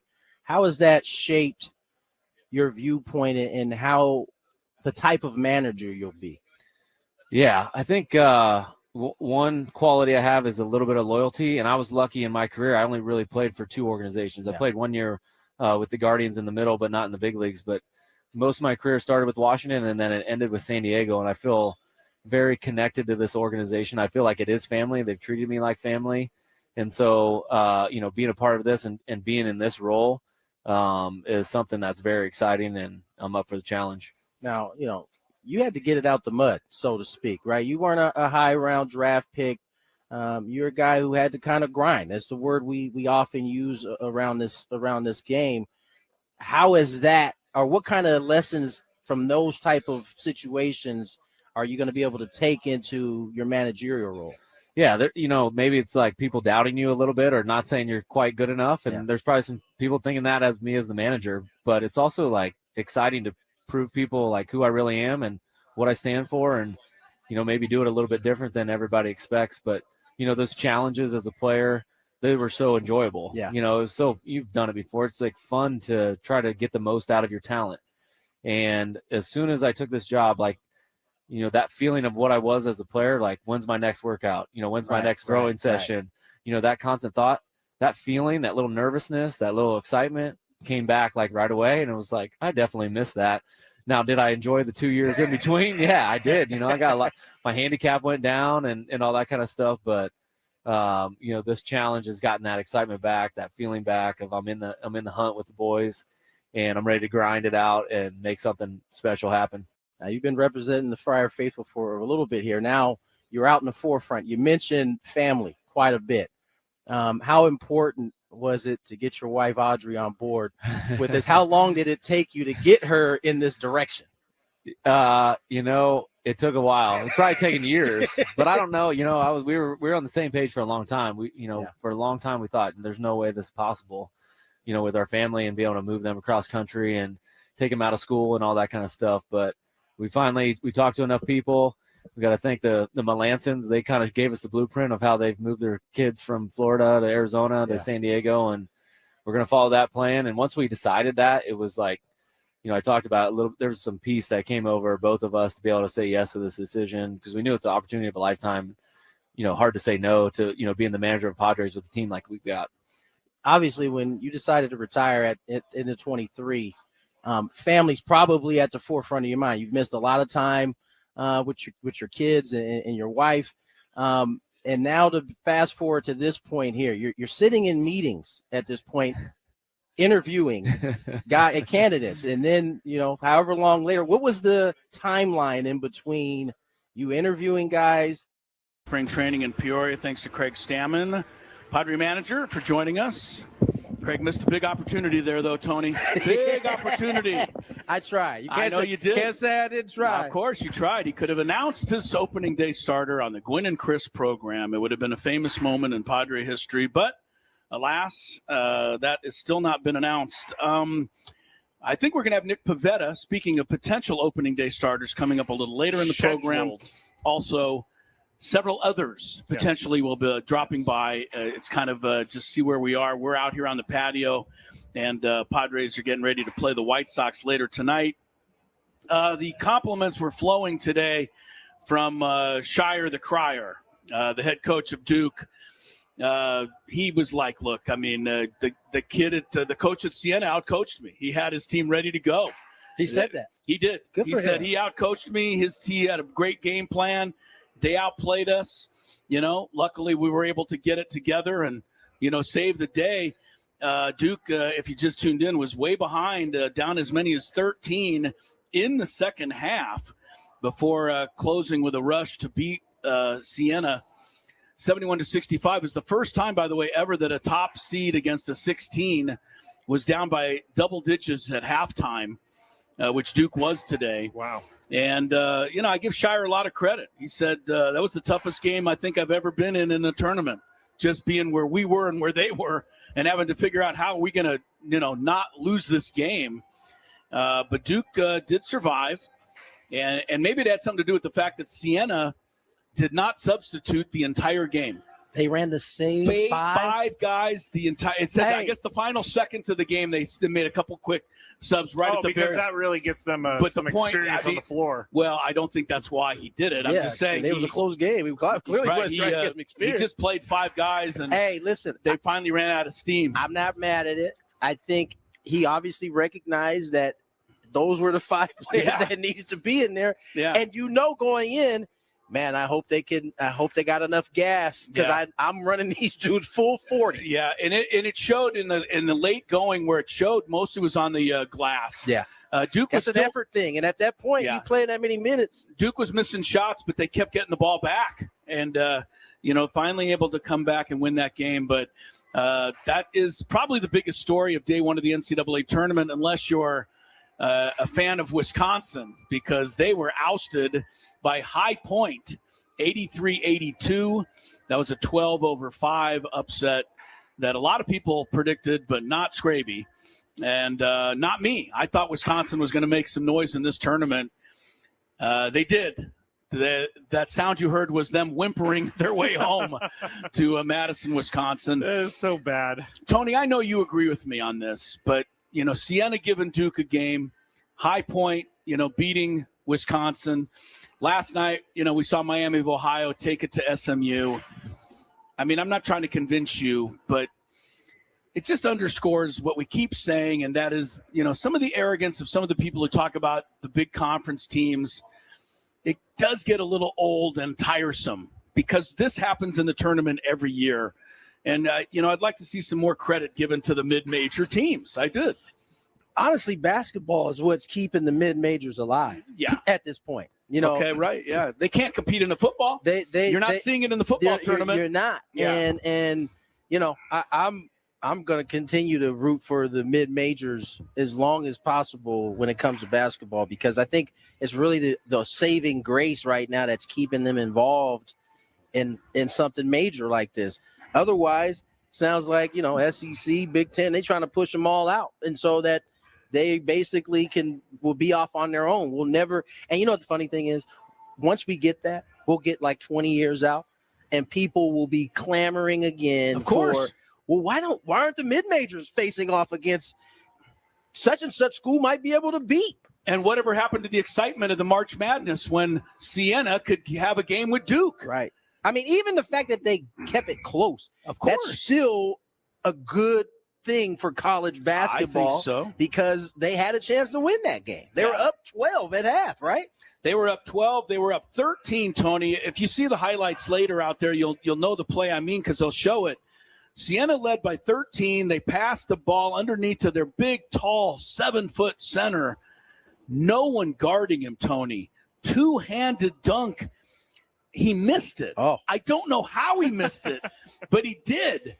And Duke grabbed it, ran the other way. They scored, cut it to 11, and I just felt that was the whole turning point right there. Real quick, I know Skraby kind of went on a rant about Drellich and Rojas asking for Evan Drellich, yeah. And by the way, I'm on Drellich's side because he's apologizing. Well, he did apologize. He said to Miguel and the Dodgers, I sincerely publicly apologize. I've reached out to Miguel, the Dodgers, and Miguel's agents to say the same. Once again, I'm sorry. So he's cleared the slate. He's trying, and he has to. He seems like he's always seemed, and we've only had him on. I don't think it was completely an accident, and I think the fact, maybe Miguel felt away because he didn't get the apology initially. It was just kind of a retraction. Well, he said it was like 6 minutes of his life was hectic. I bet, dude. Can you imagine like your name going out and immediately your phone probably is on fire? It might blow up, literally. It might. There's only been one time in my life where I've gotten a bunch of text messages and my phone was literally hot to the touch. What would happen if a bank robbing suspect went by the name of Mitch Skraby, and we all reported that it was you? I mean, my name's Matt, so I would just be like, I'm Matt Skraby. But you know what we're saying. You know what I mean. What happened here was that it was Johan Rojas, who was suspended. Evan Drellich got it wrong. I would be mad. You particularly would be furious. I'd be like, I have never robbed a bank because I am not a mark. I am not a mark. You are, though. You were. Okay. All right. Let's check some traffic here, and then some more here from Peoria as we get rolling toward 6 o'clock tonight. From the 855 Get Ross Traffic Center. Injured? Demand justice. Demand Jurowitz. 855GetRoss.com. Here's Kelly Danick. This Game Day Traffic Report is brought to you by Crystal Geyser. Alpine Spring Water turning out to be kind of a busy afternoon here. Getting reports of a crash on northbound 15 just before the 78, not showing if lanes are blocked. And southbound at 5 Coastline before Harbor Drive, accidents blocking middle lanes. Going to find a crash at the clearing stage on South 5 at the East 8 connector ramp. Also, southbound 805 at Main Street at Chula Vista. There's a collision in the center divide. What makes Crystal Geyser Alpine Spring Water different? They always bottle their Alpine Spring Water less than 1.5 miles from the spring source. And all of their bottles are made with 50% recycled plastic from their own recycling plants. Crystal Geyser, bottled at the spring source. I'm Kelly Danick with Gwynn and Chris, San Diego's #1 sports station, 97.3 The Fan. It's that time of the show when we check on the latest in sports. Only the most important topics and questions are brought to light. Stop what you're doing and listen. These news stories will astound and amaze you. The one, the only. Oh my God, who the hell cares? The Big Five starts now on 97.3 The Fan. And before we get into it, I just have to say that Craig Stamman and Jake Cronenworth joined us earlier on the SDCCU fan hotline. It's not Big Bang Banking, it's better. Adam Klug back in the Bill House studios where he knows how. The heat is telling all of us that we don't know how because our brains are melting over here. Yeah, it is. It's crazy how much the heat can affect you. All right, let's get into the first one. Speak for yourself. Yeah, as Chris is like dotting his head. I have sweat pouring out and everything. Number 5. There it is, number 5. Now we're going to go with something that is a national story. Rob Manfred is talking about the possibility of moving the World Baseball Classic to mid-season. He told the AP that the league had discussed the idea of doing it in the past, and it could be the ideal opportunity to test out that idea of the World Baseball Classic. Quote, obviously, we have commitments to Fox in terms of the All-Star game in the middle of the season through 28. As the game continues to evolve, we have talked about mid-season tournaments in general. Certainly, if we decide to get serious about this, about a mid-season tournament, this would be an ideal opportunity. So I think once they start talking about these things, it's no longer talking about it. It's probably going to happen. Tony, how do you see this working? In terms of them moving it? Moving it to mid-season, moving it to the All-Star break. I kind of told you guys. Yeah, this you was, did. You did lay it out. This is how they want to see the Olympics work. And so you heard it. I think I heard, was it Scherzer talking about it the other day? I've heard a few players say it now. You wouldn't have been dealing, let me take that back. You wouldn't have been dealing with a lot of these issues if it was in midseason. Guys would be built up. The pitching issues. Right, yeah. Guys would be built up. You probably would have less restrictions. Now, listen, teams, and especially in the middle of the season, are as you get turned the corner for the go time, there'll probably still be some restrictions, though. There's not going to be just, hey, have at it, go do what you do. There's restrictions in the All-Star game. There's going to be restrictions. But I think in terms of the fear that this guy isn't built up enough, like I said, I will be watching Severino very closely this year. After he went out and threw 100 for a whole inning and was snapping off the nastiest breaking balls he's ever snapped off. I'm going to be watching. And I hope it doesn't, because that's immediately what people are going to point back to if it does happen. Shouldn't have pitched that much. Exactly. Yeah. And so, I think it has some legs. I do. At the beginning of the season, I think maybe the position players might feel differently midway through the season, but the pitchers certainly are going to feel like, this is much better. Much better. Chris, how is this going to work in your Well, I think Tony's bringing up all the things that we'll hear about when and if it does happen. How are the players going to react? But I'm starting to believe now that baseball is kind of going to need to do this because it was such a big hit. The sport of baseball can use the shot in the arm, believe it or not. Everybody else is getting a shot in the arm with these kind of world-type events now. Yeah. Baseball, I don't think, can be left behind. So I think that by having it in the middle of a season, if they got to stop the year for 10 days and let the rest of the players go home for a longer all-star break, so be it. I think it's too important to the sport going forward. Maybe that's how you get rid of some games. And maybe that's how you get rid of some games if that ever happens. But baseball needs to keep up with everybody else. And the world stage is where people seem to like to see these games being played. And I'll give them this. They're trying. They are trying, and they're succeeding. But why don't they just get rid of the All-Star game and play this instead? Did you hear Rob Manfred? He said they have commitments to Fox until 2028. Well, I don't Fox think you to get take a walk. I think guys care about the All-Star game still too much for you just to get rid of it. Some of those guys aren't going to make their national teams and stuff. And so then all of a sudden you don't have any sort of honor, I guess. I guess you're right. All right, we're going to speed up a little bit. In football, you're an all-pro, that's and where there is no all-pro That's game. where they should get rid of the All-Star game, is in football. Number 4. Now, Mike Evans apparently turned down more money with the Tampa Bay Buccaneers so that he could join the San Francisco Santa Clara 49ers.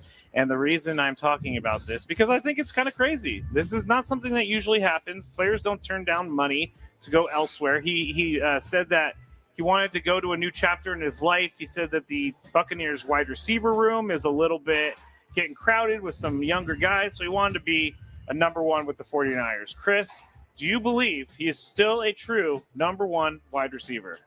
I think he can be, but he's got to show it to me. Yeah. I'll just say that. I will also say that I have no problem in understanding that Mike Evans took less money. Mike Evans has already made millions upon millions upon millions of dollars. So I love this guy now. He took less money to be with the 49ers. No, listen to you. it sounds favorite. It's a nice thing. But he's like, this team is so good, I need to be on it. It's easy to do that when you've already made $60 million to go ahead and take $1 million less. It wasn't $1 million. I respect him for the decision, but I think that he sees a clear path in San Francisco. So good luck.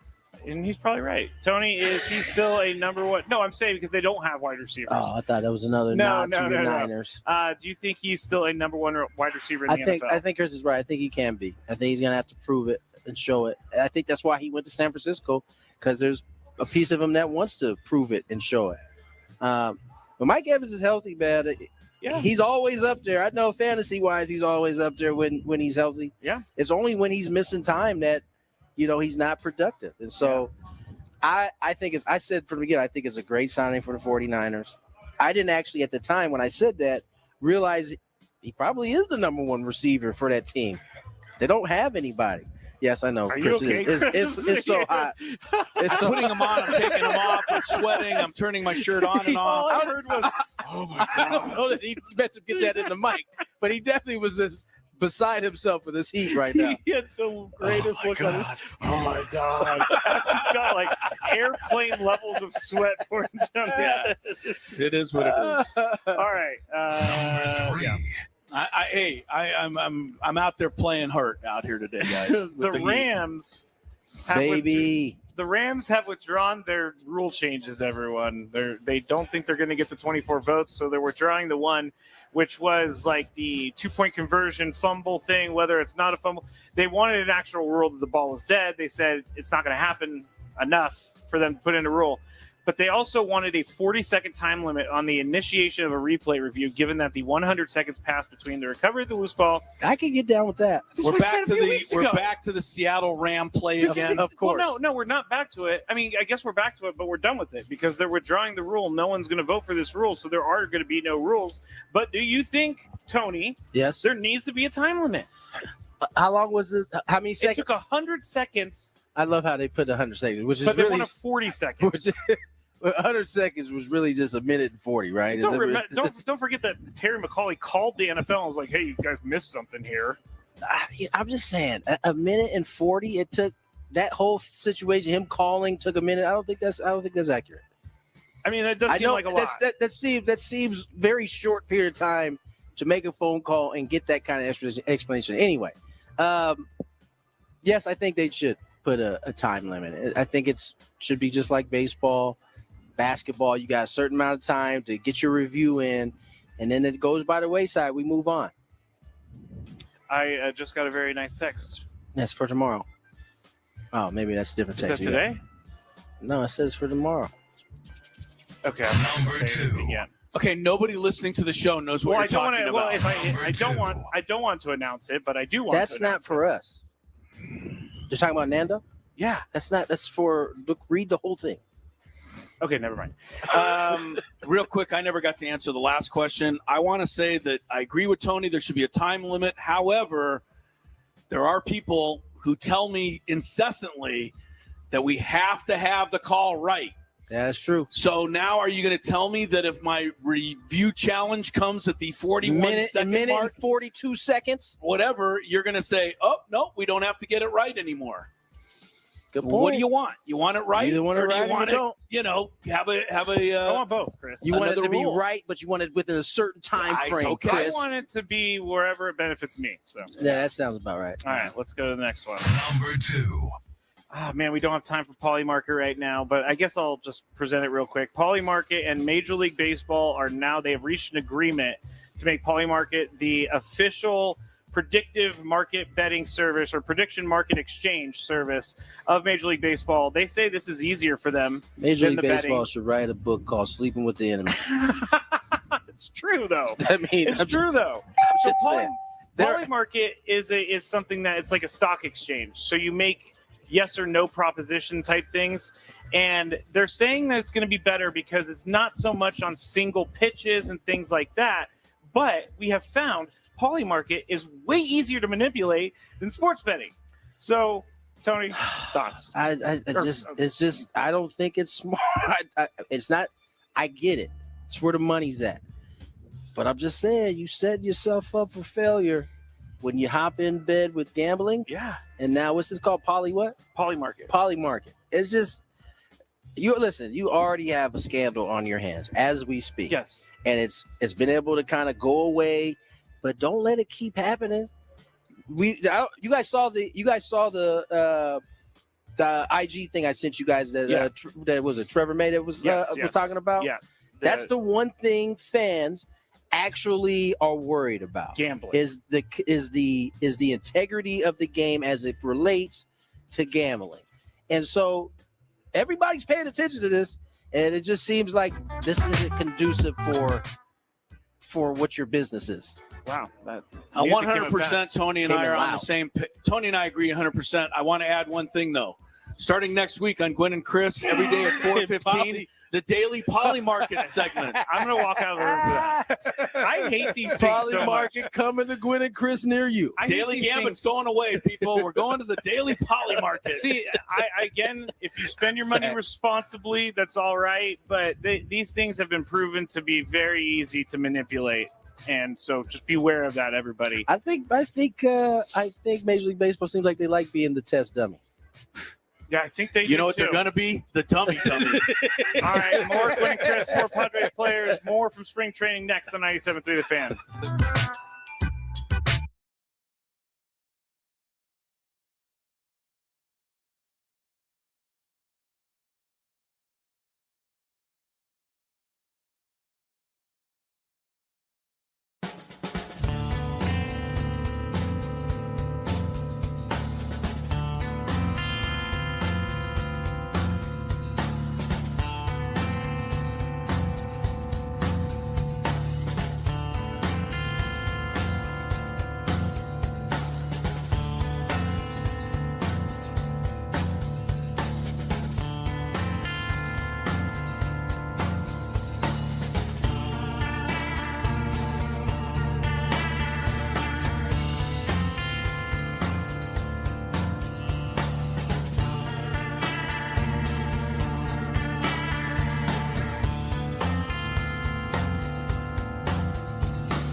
Gwynn and Chris heading into hour number 3 from live from spring training, Peoria spring training.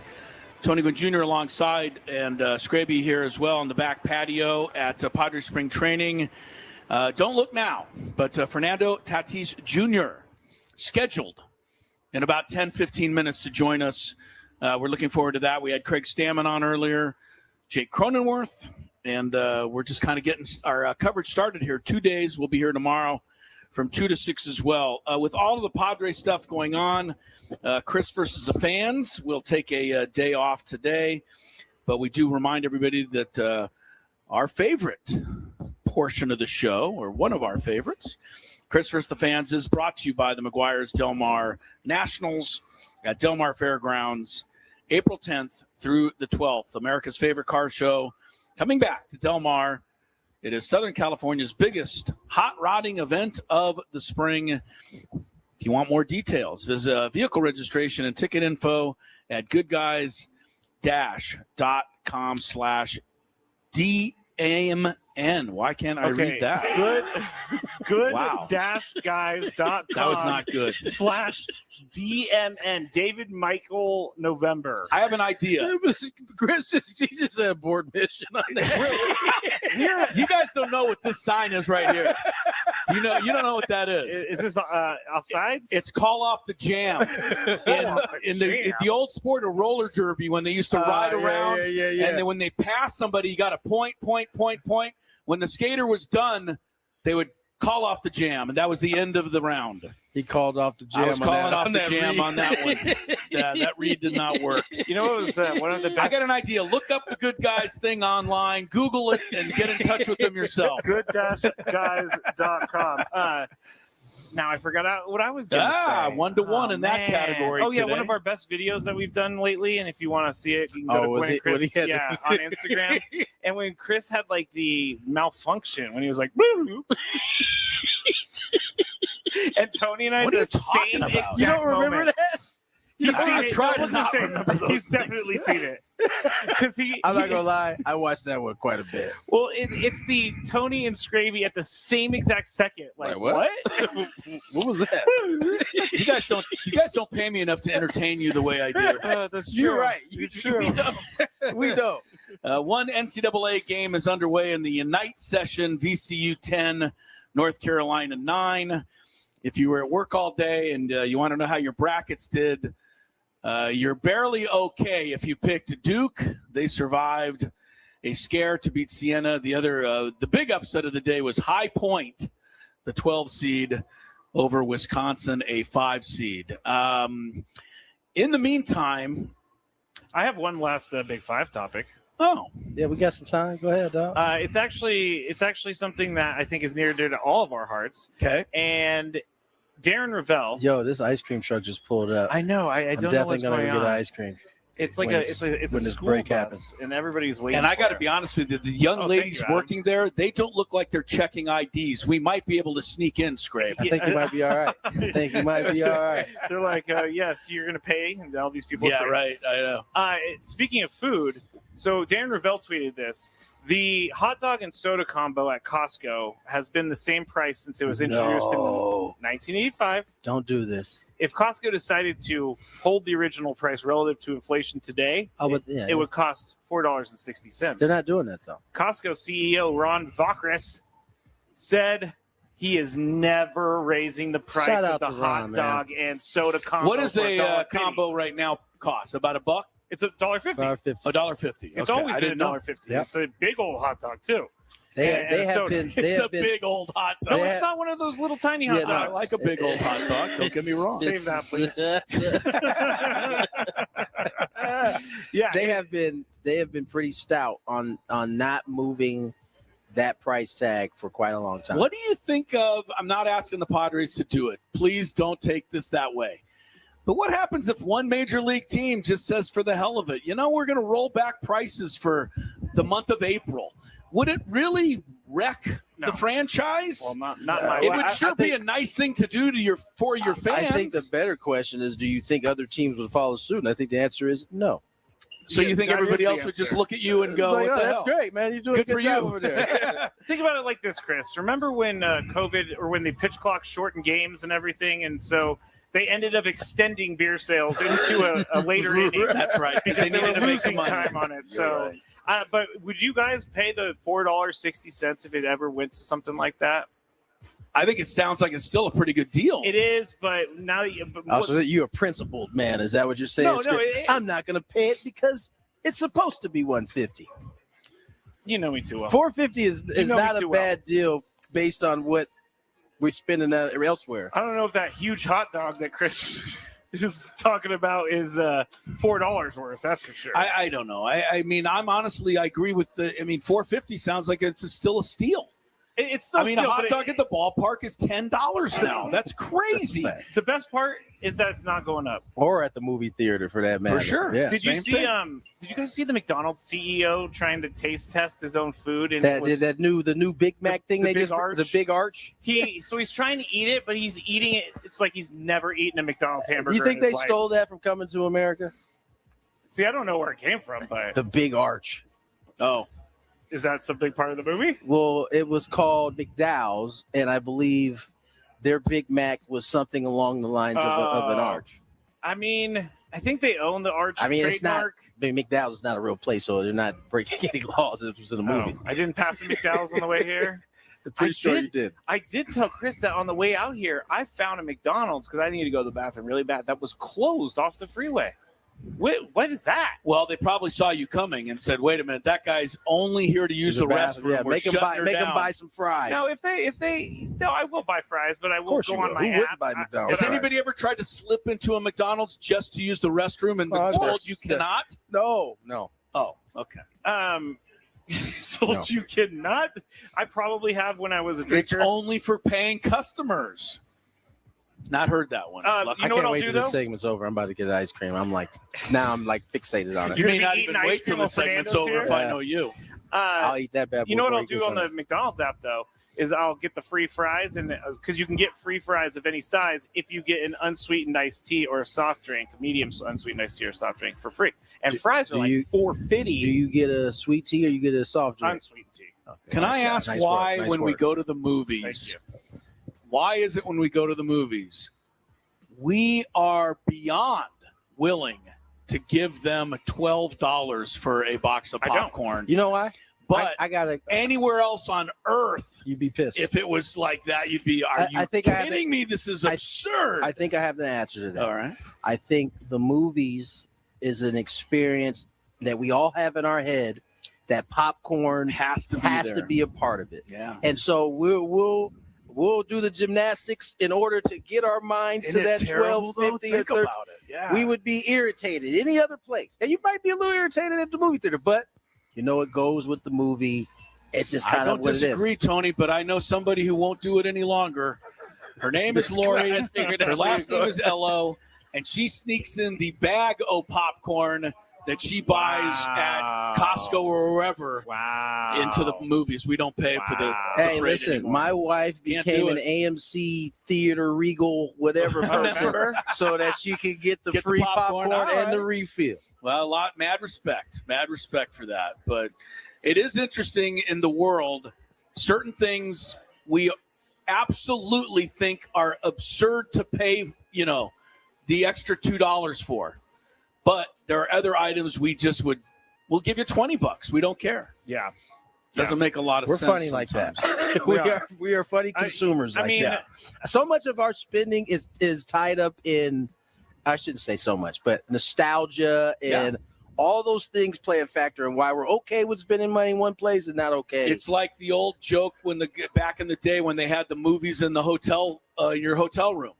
I'm not paying $9 for a Spectrum movie, but hey, I'm going to run down to the casino and I'll blow $13,000 on blackjack in 20 minutes. 100%. There's no way I'm watching that movie though. When I was a drinker, I couldn't find a price that would keep me away. Even like at an airport, a $22 16-ounce draft beer. Let me ask you a question. Even when you were drinking, did you get to certain price and be like, damn, I don't know. I would be like, this sucks, but I'm going to order it. Damn. It's actually how I got myself in a little bit of credit card debt problems like 10, 15 years ago because I was just spending all my money on booze, which is, I haven't drank in over 9 years. Everybody out here or everybody listening, It's not a problem anymore. I'm not spending my money on that stuff. You're still an inspiration, my friend. Oh, You're still an inspiration. All right, that's it for the mini five. Fernando has not begun his scrum yet, so we are going to stay here for a couple more minutes, and then we've been told that we will be able to speak with Fernando after he talks to so the maybe media. we want to go to break on time. Yeah, we're because- waiting another minute though. Oh, okay. Yeah, because then when he does the scrum, comes over here, we'll be ready to go. I can't wait to have this. Now what are we going to do for? I'm like fixated on it now. What popsicle are you going to go get? I can't decide How yet. did you hold off this long? I don't know. I'm watching all these guys like enjoy themselves with this cold treat as I AJ sweat. Cassavell is giving it a once-over right now. He's coming over for the scrum. He's checking out the ice cream bus. We should go to break then because I think the scrum's about to begin. All right, we'll be back, and Fernando will be with us Shortly. Yes, stick around. More Gwynn and Chris ahead.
just heard that spot, the Netflix spot, before we came on, guys. So I think I should, mention it. Padres opener, of course, is a week from today, next Thursday, taking on the Tigers. But the Major League Baseball opener is actually the day before that, right? Wednesday. Giants, Yankees. How we feeling about, like, we probably don't care ourselves, but how do we all feel or should feel about the game being carried on Netflix? I'm excited to see what Netflix brings to the table. Okay. We got Matt Vescursion is going to be on the game. Well, that I like, for sure. I think, who else did I see? They had a whole list of folks that are all going to be a part. I think El Duncan's is running the pregame stuff. Okay, well, that's good because I don't watch pregame anyway. I like El. She's going to do a great job. And then the other. Oh, it's Barry Bonds, Albert Pujols. Wait, Barry's going to be on there? I'm not saying like all the time, but it says the broadcast is going to feature the launching broadcast. Feature Barry Bonds, Albert Pujols, Anthony Rizzo, and the host El Duncan. Anthony Rizzo was the other one. That's I'm excited to see what it looks like. I think baseball has been searching, right? They moved to Peacock. They did that a year.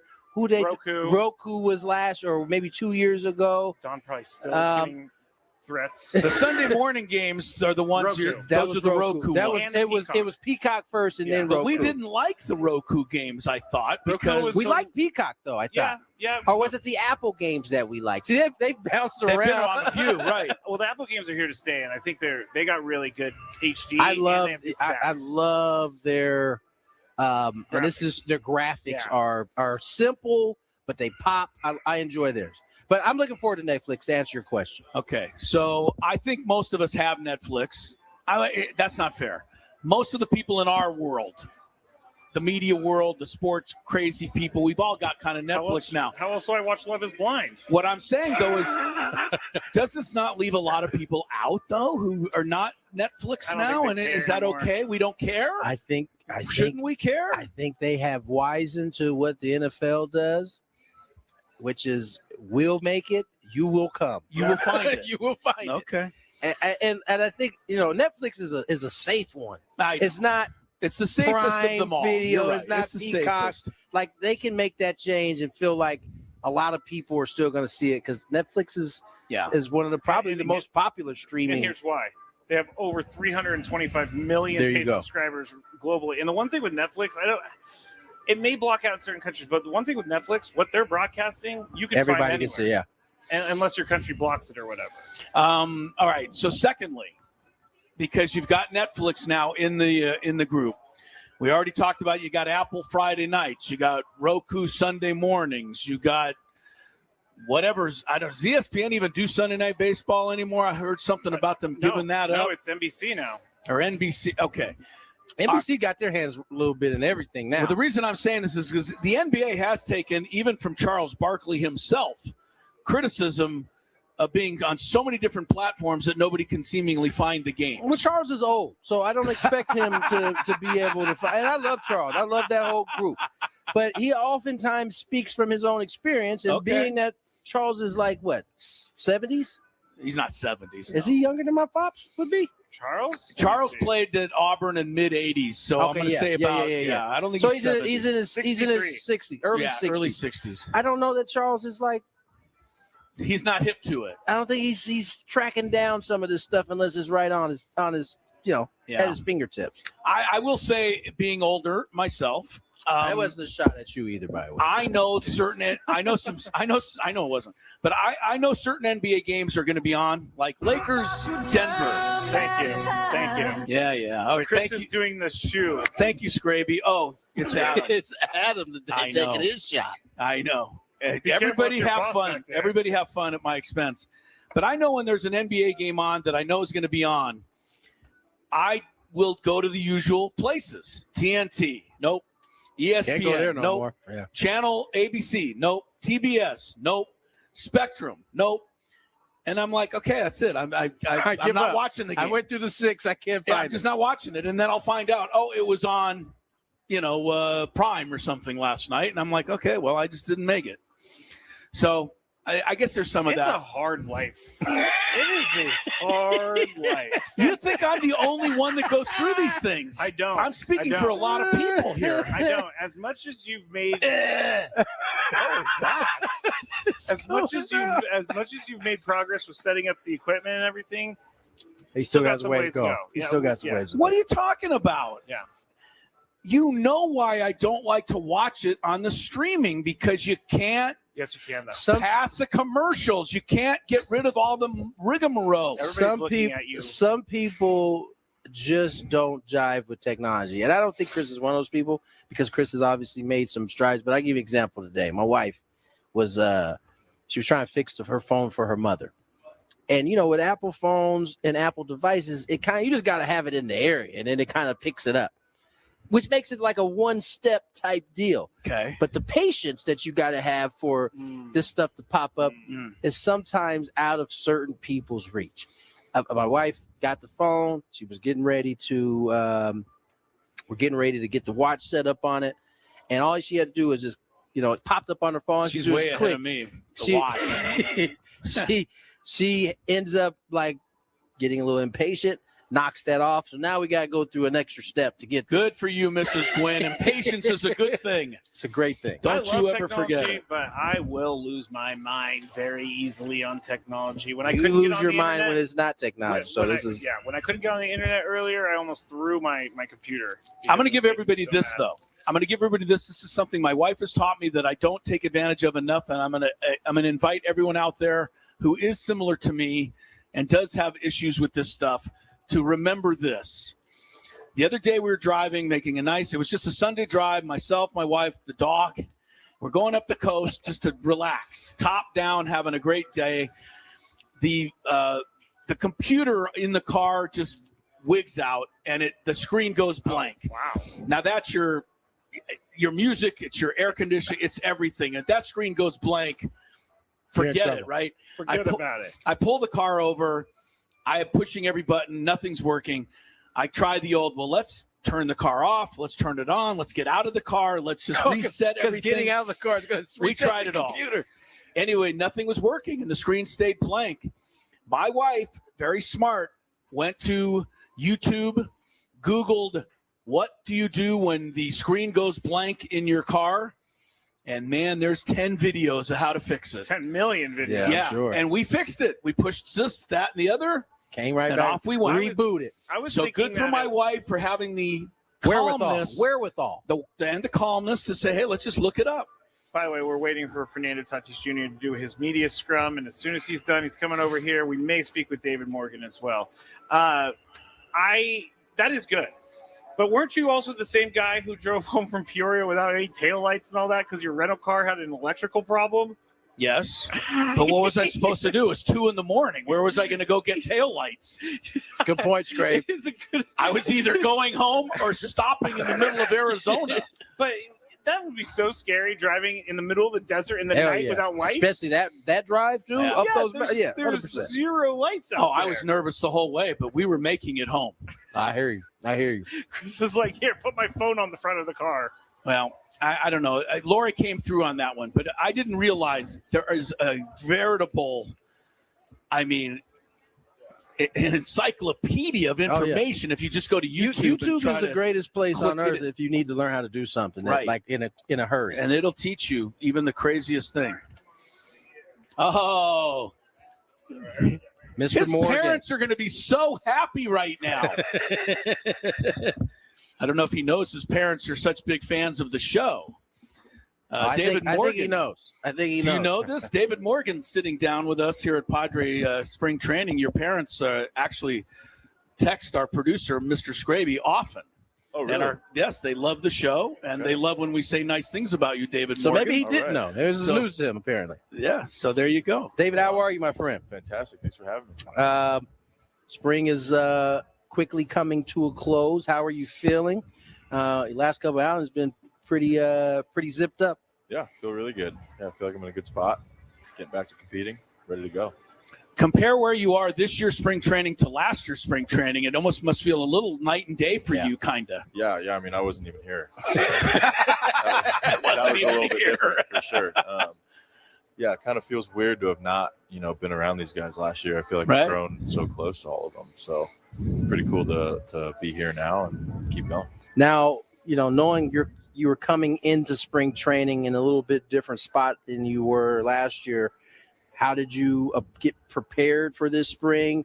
Was it much of the same? Was there something in particular that you wanted to come into the spring and kind of work on? Yeah, it was pretty much the same. I think I went into last, 2024 offseason pretty amped up. I kind of told myself I had nothing to lose and started working really, really hard, trying to find a way to make it to the big leagues. So I think that work ethic transitioned over.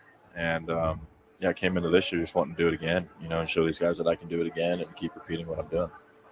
David Morgan is with us. I think, just a great year. Congrats. I mean, and the whole thing for you and being a big part of this bullpen. And I don't know, you probably hear it as often as we do, that this is one of the best bullpens in baseball. Yep. And your name's on it. So that's got to be a good feeling.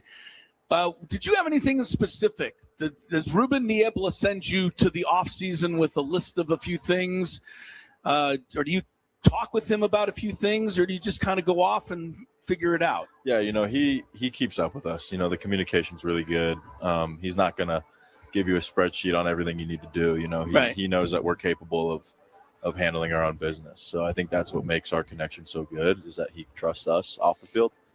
Kind of just keep communicating with him, and he'll see the progress. And if he sees, a lack of something or whatever, he'll, keep you in check. Given that you are on a ball club with some exceptional arms in that bullpen, and knowing you a little bit and how much you like to compete and want to put yourself in those type of spots, I mean, what is it like? I mean, knowing that, on any given day, especially if the three guys at the back end have been used, you're going to just slide into that spot. I mean, is there some excitement about being able to possibly continue to move into different spots in this bullpen? Yeah, I mean, obviously we got the guys, right? But last year I think you saw it a little bit. There were some times where I'd come up, throw 8th, 9th inning, or even extra innings late in games. So, kind of got to be ready for everything. Whether it be starter doesn't get past the second, go out there and eat some innings, or we got some guys down, and cover some of the back end of the bullpen. We make a bigger deal out of it when you come in the 8th inning as opposed to when you come in the 5th inning. What are you thinking about? Do you notice the difference between the 8th inning and the 5th inning? No, I think the competition's the same. Obviously in the back of your mind, the game's on the line. But okay. I think for most of us, it's the same game. You got to go out there and put up zeros. And whether that be in the 1st inning or the 9th inning, you got to go out there and do your job. David Morgan joins us here. One of the many, many talented bullpen arms that exist in the San Diego Padres bullpen. Dave, you had a terrific season. We kind of went through that. What's the next step for you? What is the thing that you want to come out? And we kind of asked Jake this same question, Jake Cronenworth the same question. Are you a goals-oriented guy? Like, I want to get to this, this, and this? Or is it just about trying to get better, seeing where the chips fall? Yeah, that's kind of how I am. I kind of make it a little bit bigger than myself. I think when I can take myself out of it and make it about the team and putting up zeros for my team, I think all of those goals that we have kind of fall into place for you. I think that was the biggest thing going into last offseason, was constantly worrying about where my stuff was at or how hard I was throwing or how many strikes I could throw. And I just started to go out there with the mindset of putting up zeros. And if you're putting up zeros in the big leagues, you're probably getting your strikeouts. You're probably getting, higher leverage innings. You're probably doing all those things as well. So kind of taking it out of my own self and making it about the other guys is big for me. David, when they talk about you, I hear, and maybe I hear more of it than I should, but that you did a lot of the shortstop. You did a lot of the other stuff, and pitching wasn't your sole focus. How different has it been for you to be now in this position as a major league pitcher when there were so many other options that could have turned out, differently? Yeah, I think for me, it kind of feels normal. And it feels like I've been doing it forever now, because the world of professional baseball versus college baseball is just completely different, So day one came here and it was like, you're a pitcher now. Okay. You got to figure this thing out. And so I came out here and was like, I remember I threw the first bullpen of my life was in professional baseball. It was right here on those mounds. Wow. I'd never thrown a bullpen. I didn't know what a TrackMan was. I didn't know what numbers meant. I'm throwing fastballs. I'm carrying them at 13, 14. I'm like, is that good? And everyone's like, no, not really. I thought that was good. I'm like, an uptick there. Like, 12 inches of vertical movement. That's a lot of movement. And I'm like, no, it's not. Okay. So I kind of had to learn what those numbers meant, and I had to learn what these guys were trying to accomplish out there when they threw bullpens and the fields they're trying to find, and just keeping that open mind, and eventually learned how to. That's do it. interesting. How difficult was it locking in on one position and then learning all of the small nuances behind it? I mean, I would imagine every time you threw a pitch, there was some concern about what was up on the screen or what they were looking at. How did you remove that so that you could just focus on the art of pitching? Yeah, my first couple months was like I was trying to please people, because every pitch you throw, there's eyes on you, So throw a pitch, pitching director kind of gives you one of those looks, and you're like, oh, is that not good? And, I just had to stop trying to please other people. Yeah. That was the biggest thing. I started pitching just, like I said, to put up zeros and just compete. Like if I can do that, then those other things are probably happening, So just stop pleasing everyone else and go out and do what you do and do it well. But I always say this. I always want to say it because I don't want to ask like I've been there, but I did pitch, but only in college. But I always wanted to hit because I'm a pitcher and we all think we can hit. You probably really could hit. So do you miss that at least a little? Do you wish that maybe they take the DH out for a year so you could get a swing or two? That part, yeah. Sometimes I wish that pitcher still hit. Yeah. Not because I want to be a hitter, but, it would be cool. I remember I was at it was right before I got drafted. Daniel Camarena came up and hit that grand slam. I was at that game, and I saw that happen. I was like, "That's freaking cool!" And then it came up here, and obviously it was gone. But that would be cool. That would be cool to get to do. A lot of people may or may not know you grew up a Padre fan. You grew up watching this team. I mean, it's got to be pretty cool to be putting on this uniform, seeing your last name on the back of a jersey every day you walk into that clubhouse. Yeah, I mean, I remember when I got drafted and I came in here, I saw my jersey. You didn't get the jersey until you got activated for the ACL, and they didn't really tell you got activated. You just see the jersey. And I remember showing up like 2 weeks into draft camp, and my jersey was hung up, and it was the first time I ever saw a Padre jersey with my name. And I was like, took a photo. I sent it to my parents, and they called me. They're like, "That's the coolest thing I've ever seen." And then same kind of feeling when I came up to the big leagues and I saw it on the pinstripes. I was like, this is what it's about. This is why I do it. You're a week away from your opening day debut, right? You get to run out to the foul line. We asked Jake about that, and he said he still loves it. Ever. Yeah. Said he still loves that. You're a week away. That's going to be awesome. Yeah. Your parents, I bet you, will have a recording of that as well. Yeah. They film everything they can. I mean, they grew up in San Diego, so I was just talking to my dad the other day about that. Like, getting to see you in my hometown is like the coolest thing ever. He grew up sneaking into that stadium back in the 80s, 90s with his brothers, and now for me to be on that mound is cool. I got a chance to meet your parents a couple days, or a little last week, I should say, at Talking Stick. They are very proud of you, my friend. You're doing a great job, man. We won't keep you too long. Appreciate you coming on, spending some time with us. Good luck. 2026, you got the whole city behind you, my friend. Nicest thing they can say about you, they say about you, and that is when David Morgan comes in, we feel good about David Morgan coming in. 100%. I think that's an incredible thing you accomplished last year. Good luck keeping it going. Yeah, thank you, guys. Appreciate it. David Morgan there with us. Fernando Tatis Jr. will join us next. Are we going to break? We're going to go to break, come back. Hopefully FTJ coming up. More Gwynn and Chris. Thanks, Dave. Major League Volleyball brings the action to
Welcome back. More Gwynn and Chris heading your way here from Peoria Padres spring training. Thanks to David Morgan checking in.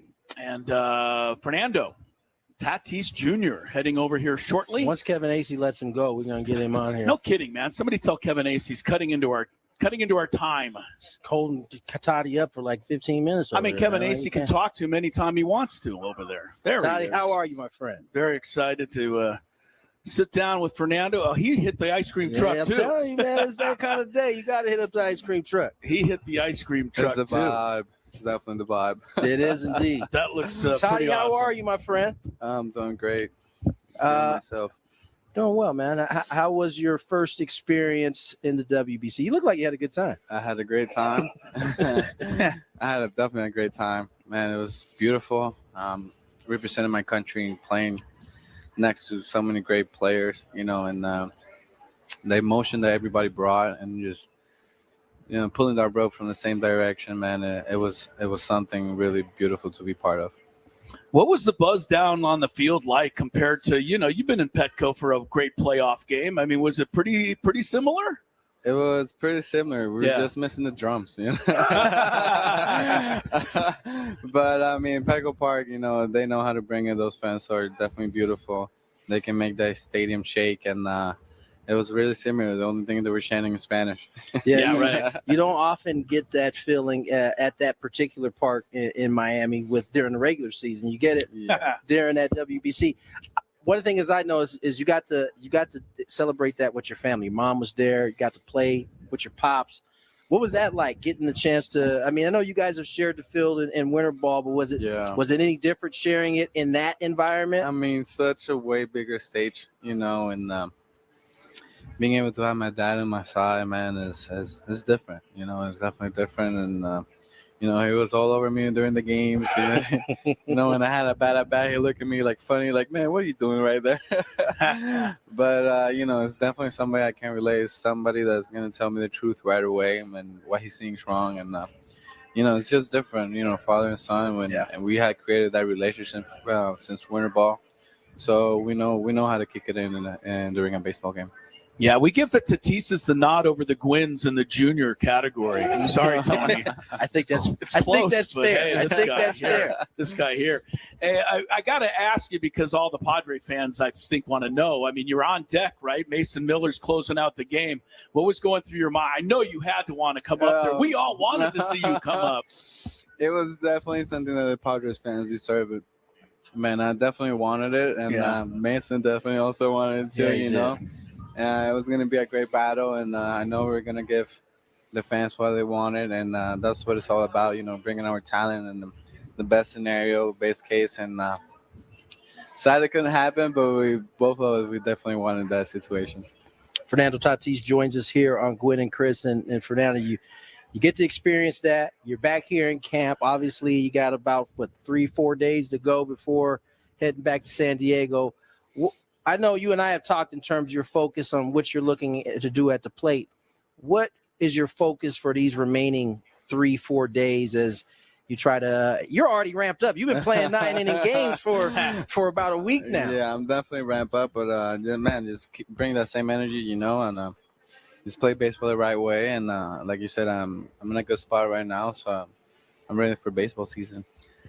Last year, during a portion of the season, if I recall, you kind of paused your pause around third base, and then it returned. And we all wondered, was that part of a little joy coming back for you mentally?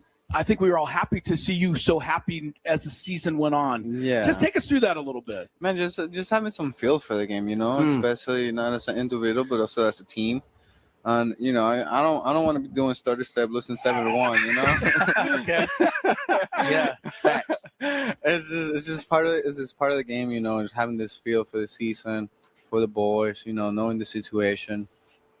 But I do want to celebrate every single time. I want to give the fans what they deserve, but at the same time, I need to show some respect for the game, for my teammates grinding with me, and in 162 and even more. So it's just being detailed of what the game is asking you for, and but I definitely want to celebrate for my fans. I want to show them what they want, and I just want to give the best show they can have. Do you know how many kids probably in their backyard pause before they go around third base? I just was at a Little League game yesterday, so I saw plenty of it. Oh, yeah, 100%. see? Yeah. Todd, you obviously have had some tremendous success in this league, but there's still a long way for you to go. I mean, what is it that you want to accomplish individually? I know we know what the end goal is for this ball club. That's to win a World Series. But for you in particular, what are some of the things you're focused on for yourself this year? I mean, everybody knows, including myself, there's a next level to my game. And, I've been given a small portion of it, giving a small taste to the people out there, including to myself. So, just bring that consistency of what I can really do in a baseball field on a long-term basis, and hopefully compete for that MVP that I know I'm capable of. But it's a matter of fact, just really putting the work and staying locked in to really make it happen. Yeah. Last thing for me, Fernando, appreciate this. So obviously, what does winning not one, but cementing yourself as a great outfielder to win a second glove, not Gold Glove, platinum glove. Shortchange, no, man. Especially when you were a shortstop, right? I mean, people kind of forget about this. You did this at a second position. What does that mean to you, and just in being able to show people your dedication to your craft? Man, a lot of hard work, a lot of great people around me, helping me, to stay focused out there, to really practice on what it needs to be to get better as an outfielder. But man, it's just a true blessing, to people to see the hard work, see the dedication, see the the work that we're putting on the field, and really just glad that I made it happen that way, especially like you said, going to my second position. So just hopefully, trying to keep that good work and cement myself even a little bit more to keep winning it, or keep bringing that gold and platinum. So there's a lot of baseball ahead of me, so just looking forward to that challenge. Last one for me, Toddy. You sent the Padre folks in a tizzy when you were doing so well in the leadoff spot for the Dominican Republic. They've been peppering Stam here, and if that is going to be the same as thing if here, we get to write the name in, right? Do you have a preference? I know you're going to hit wherever they ultimately ask you to hit, but is there a comfort level at a certain spot? I don't really know, man. I don't really go where I'm hitting. It's just, I'm really a baseball geek. So I want to see how is the best construction of our lineup look, and from there, I know I'm capable of checking in on whatever area that you want me to. So I'm more focused on that than where I'm going to be myself. Know, it's like how the lineup works best. Yeah, how can this offense work at its best, and how can everybody check into their best tools? I'm more into that area. So if that's first or second, third, or fourth, I'm gonna be there. So whatever my manager wants me to play the best baseball game this season, I'm gonna be ready for battle. It's a good thing he said that, because Stamman was with us early. Said Fermin's going to bat second. You're batting eighth this year. So I hope that's. He didn't tell you. Oh my God! It was just. I wasn't supposed to say. Thanks, Fernando. Todd, we appreciate your time, man. Thanks for coming on, spending some time. Welcome back, my friend. Yeah, appreciate you, man. Good to be around. There he goes, Fernando Tatis Jr. Woo. All right, blessing us with some time. Well, not only that, he took a break from his ice cream to visit with us. So we very, very kind of him. Tony Tony had to finish his ice cream before he came on. So, all right. Well, I think we still have stuff to go. Tony, if you want to hang good, you got a game to broadcast. I don't want to. I'm gonna start walking. I don't want to send you packing, but okay. Well, Paveta's going to be here soon. I'll hang for So Pavetta. why don't we go to traffic right now to help people get home, and then Paveta. You heard From the Skraby. 855 Get Ross Traffic Center. Injured? Demand justice. Demand Jurowitz. 855GetRoss.com. Here's Kelly Danick. Traffic is brought to you by Valvoline Instant Oil Change. Yeah, speaking of car maintenance, I have been reporting overheated, broken down cars all week long, especially in the hot afternoons, guys. So you definitely want to stay on top of keeping your car maintained. Right now, got a brand new crash on South 805 before Mira Mesa Boulevard. 3 left lanes are blocked. Also going to find a stall on westbound 8 right before Fletcher Parkway. It's mostly in the center divide, partially in the fast lane. Stall in the fast lane on westbound King Freeway just before 30th Street. Also, northbound 15 Claremont Mesa Boulevard reports of a stall in the center divide. We said that traffic alert on the coastline southbound 5, a crash right before Harbor Drive, blocking the fast lane. San Diego drivers keep moving with Valvoline Instant Oil Change. Their expert technicians help keep your vehicle and everyone in it safe and road ready. Stay in your car, no appointment needed. Save at SoCalOilChange.com. Valvoline Instant Oil Change, a 15-minute drive-through oil change. And Gilly Danik with Gwynn and Chris, San Diego's #1 sports station, 97.3 The Fan.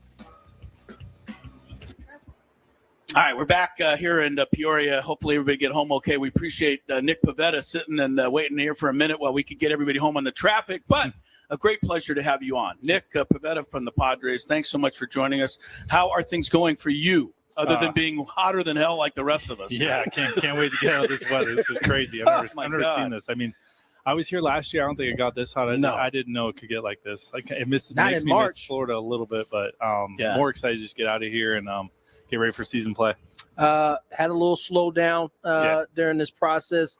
No, it's not the norm, but it's kind of happens from time to time with certain pitchers. How did you kind of get to that point? How did you kind of deal with getting through that point? Yeah, I think for me, I just rely on the people around me, rely on the training staff, relying on the coaching staff. I think when you have great people around you, you're able to make really good decisions. And then other than that, it's just, getting back to strength, just giving my body a couple minutes just to kind of slow down. We have that time. I want to start the season healthy. So just kind of getting back in that direction and allowing myself to get back out there and play and feel good again. As you look back on last season, Nick, how do you feel things came together for you? I know we all feel it came together for you. Mm-hmm. What did you think when it was all said and done? You look back on that campaign. Yeah, I mean, it's definitely me taking a lot of steps forward in 1 year. I think it shattered my goals that I had set for the year. So I think for me, it's just now it's that consistency and replicating that is the next step. It's not so much I need to do better. I just need to make sure that I can replicate that, and that's what a big leaguer is. And I struggled doing that in the past, so hopefully my past can help me in my future, and I can just be that consistent person that the Padres need me to be. How so? I mean, we talk about that a lot. It's not easy at this level to be that consistent guy. How do you think some of your past endeavors have kind of helped you this time around? Yeah, I think it's when I'm hitting that stretch. It's knowing how to stay within my routine and staying disciplined. But also at the same time, it's making those adjustments on the fly and making sure I'm making those at an elite level. I think that's really important because that's what you have to do to be a great baseball player. You have to do things better than everybody else, but even more sense, you have to do on an elite level. Right. So focusing on those things and when I have those rougher outings, what adjustments can I make either in that game, if it's not perfect, it's not in that game, what can I make it for my next start so that I make sure I flush it mentally and physically, but I am going out and being the best version of myself. Are there times in maybe one of those bad starts where you catch it and maybe you may fix it the last inning or two, but you obviously had the troubles before? Are you able to then carry that in to that next start if you catch it at the end like that? Yeah, so I think one of the standards I set for last year was even if I did scuffle a little bit, I still went out and threw a quality start. So 6 innings, 3 runs. Yeah. I think that needs to be where my standard is, and I think that's the type of pitcher that I want to be. Now, how am I going to do that? I'm in uncharted territory. I had a great year last year. I was able to put it consistently together, but me being in that position, I'd be lying to you to say like I was doing it on purpose and I knew what I was doing. I was in a really good flow state. I was having a good year. things were really gelling. I was able to just ride that wave, and I was able to make adjustments and throw quality starts when I could.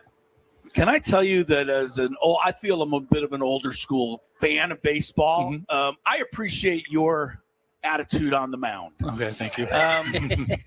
Look, it's all well and good that everybody says hello and before the game and pats backs after the game. I just get the feeling that you for at least that minute and a half, that batter's your enemy, and I think that's okay. Mm-hmm. The competitiveness, we love to see this in you. Mm-hmm. Is it kind of always been the Nick Paveta, and how have you manifested that in your career?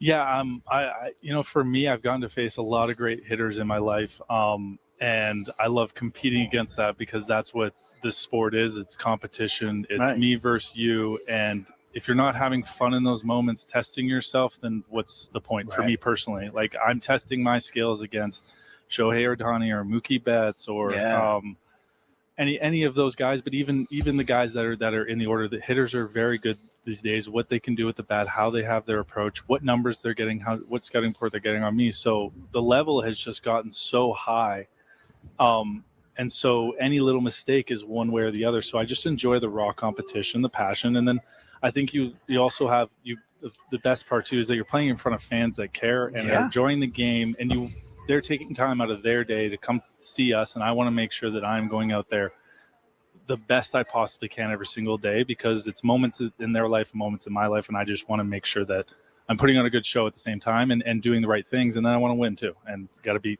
really great players that are doing great things on the field. Even if they're great, you have to be better. That's just what the standard And is. thanks for the moment last year when you recognized that was it San Francisco that was maybe sneaking a sign, and you whiffed the guy, and man, you came off the mound. We all felt that, man. All of us felt that. I got to be better at my tipping, though. Hats off to them if they have it. They're doing their homework. It's part of the game, but I was happy I could get the upper hand in that moment. Sometimes we love that. Sometimes it doesn't turn out to be that great. You don't always get the hammer, and when you get it, you got to use it. You got to use it. Yeah. Nick Paveta joins us here, coming off a terrific 2025 season. Nick, I know Stam has not announced anything, and I know you guys are going to go out, take the ball however it goes. Mm-hmm. Is there it? Do you care at all? Is it special to be the opening day starter? I think it's a special thing, and I think it's a great thing. There's a lot of great pitchers that have gotten to start the opening day, and I think it's very important. It's something to be. Yes, it is important, but at the end of the year or at the end of the day, what the most important thing is what's going on at the end of the year, and that we're in playoffs, that everybody is together, is coming together as a group, and everybody's achieving the same goal. I think it's not, yes, it's an awesome thing, but I think the group coming together and achieving goals that we want at the end of the year is the most important thing. Talk about Game 7 of the World Series, no, day one starter, that's what I want to be. Yes, of course. Those are special things, but yes, of course, it's an honor if that happens, but if not, I still put my head down and look forward to pitch whatever game against whoever. It doesn't really matter. Nick, thanks so much for the time. One last quick thing. You said, and I believe I'm quoting when you said there was 5 people that finished better than me last year because you were 6th in the Cy Young. First of all, they weren't better than you. They just got a few more votes than you did, but that seems to be something that is, working for you to come back and say, hey, I'm going to try to get it this time. And I think that's a good thing. Using it properly to motivate you coming back. Yeah. I very much believe that. I think if you're going to, like I said, compare yourself to certain people, even from, the Justin Verlanders and Max Scherzers, the DeGroms, everybody, if you're going to compare yourself to those guys, you have to set your standards at a higher goal, and you have to hold yourself to a higher standard.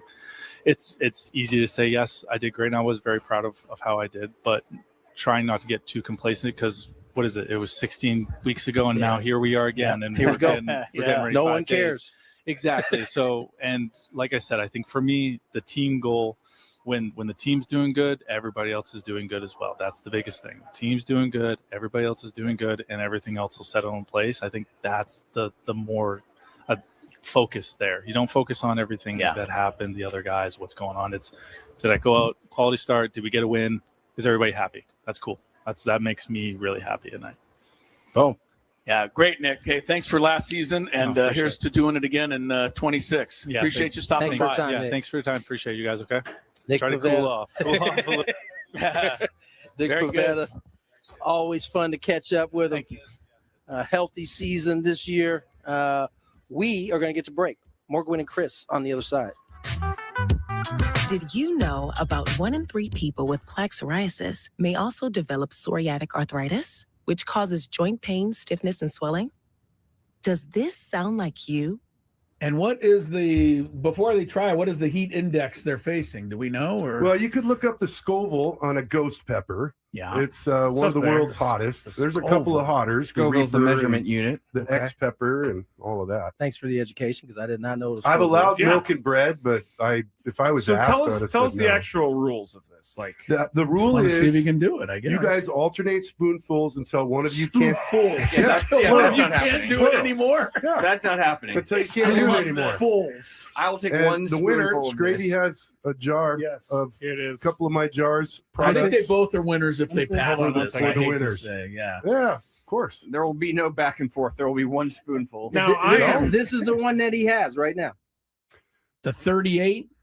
Maybe. Okay. All right. Now, this right here, I've been putting on some of my turkey burgers. Good stuff. This is hot. Okay. All right, are we doing All right, this? here we go. All right. Let's Adam's do it. ready. This is a There, full away he goes. spoonful He does of have a full spoonful for those listening. On that. I'm literally sweating watching him do a full this right now. spoon? That's a full spoon. All right. That is a full Down spoon. the hatch we go. All right. And man, he went the whole thing. He did not. He did not trickle that down the throat. He just hasn't reached for the milk yet. Skraby's coming over. When does the heat kick in? Oh, I knew it. When does the heat kick in? Wow. You better go, dude. There goes Skraby. They both Skraby, did. did you swallow that, Skraby? Yeah. That is some good stuff. It's delicious. delicious. We're gonna see it. I'm gonna watch you now. I'm feeling it already. I am. Are you? No. He's Adam's feeling good. feeling nothing. All right, so take another spoonful, Adam. You'll win. Oh, come on. Now we're double dipping. He's all you one can't put your spoonful. same That's spoon not in what there. the competition's all about. We always said Spoonful that. too? Yeah, go for Oh, it. yeah. I always said that Adam Klug was kind of had a. I at least use a different spoon. No double dipping. All right. I didn't know where I don't. I think always it thought matters. Adam Klug had a cold persona, but evidently it's just the opposite. All right. Big He boss is Michael handling Valenzuela it. in the YouTube chat, by the way. What you waiting on? You let laughing at drip in your hand. Oh, okay. Skraby, where are you? Let me see. Okay. I'm just looking at Adam, and Adam's not having any problem at all. Look at you, Adam. Adam is backed up. But this I must tell you, Tony, wait, that Adam has cashed the check. Yeah, he did. Yeah, he did. cashed You said his I wouldn't check. be able to cash I it. did. No, you I cashed sure it, did. man. You You proved me cashed it wrong, for my sure. friend. Skraby, I gotta tell you though, this is further proof that whatever we got him with that tie, the tie thing, was yeah, 'cause super weak. this is less than a 10, he's right? He's over here having a difficult time. You're turning a little red, The time Skraby. was just as bad. You're turning a This little hit me red. By the way, faster. this is delicious. Oh my God! he's going He's for another one. Yes. Come on, Adam. Wow, Delicious. you're gonna have to come back in 6 months with like an 88. Oh. It's 38. We'll have to go with the higher Scoville next time. All right. Oh, wow. Look at this guy. He's talking trash now. Well, he I haven't had a sip of milk or bread. He hasn't even reached for it. No, he doesn't came out even of the need the gates bread. talking trash. All right. All right. Now I'm going to take another one. What? Well, Why you got are to hold doing another this to spoon. yourself? No, because I don't want. You don't want Adam to say He, he by has the way, wing sauce, yeah, he baby. get the whole Full spoon, get the same baby. thing that like he's dropping it all in there. Keep the studio clean. It's all anybody's Big worried boss about. Michael watching over here. Come on. Ooh, boy, Scrabe, get back in front of the camera. Your face is red, Scrabe, isn't it, Tony? Are you I'm seeing sweating. the same thing? You are sweating. Your face is definitely. Why do you keep doing that? You're not feeling anything? Adam isn't even moved over I there. feel a 1 or maybe a 2 out of 10 here. Wow. Adam That's ridiculous Klug. because I'm. Wow. Adam Klug is a tough Maybe son of a bent gun. over the trash can. No, over I had there. to spit. I was going to say, it looks like Adam Klug may be producing the rest of the show because he's fine. Scraby may need Scraby's to going go to get bed. Yeah, you know, assistance. here's want the milk, dude. It might Frank work predicted better. that.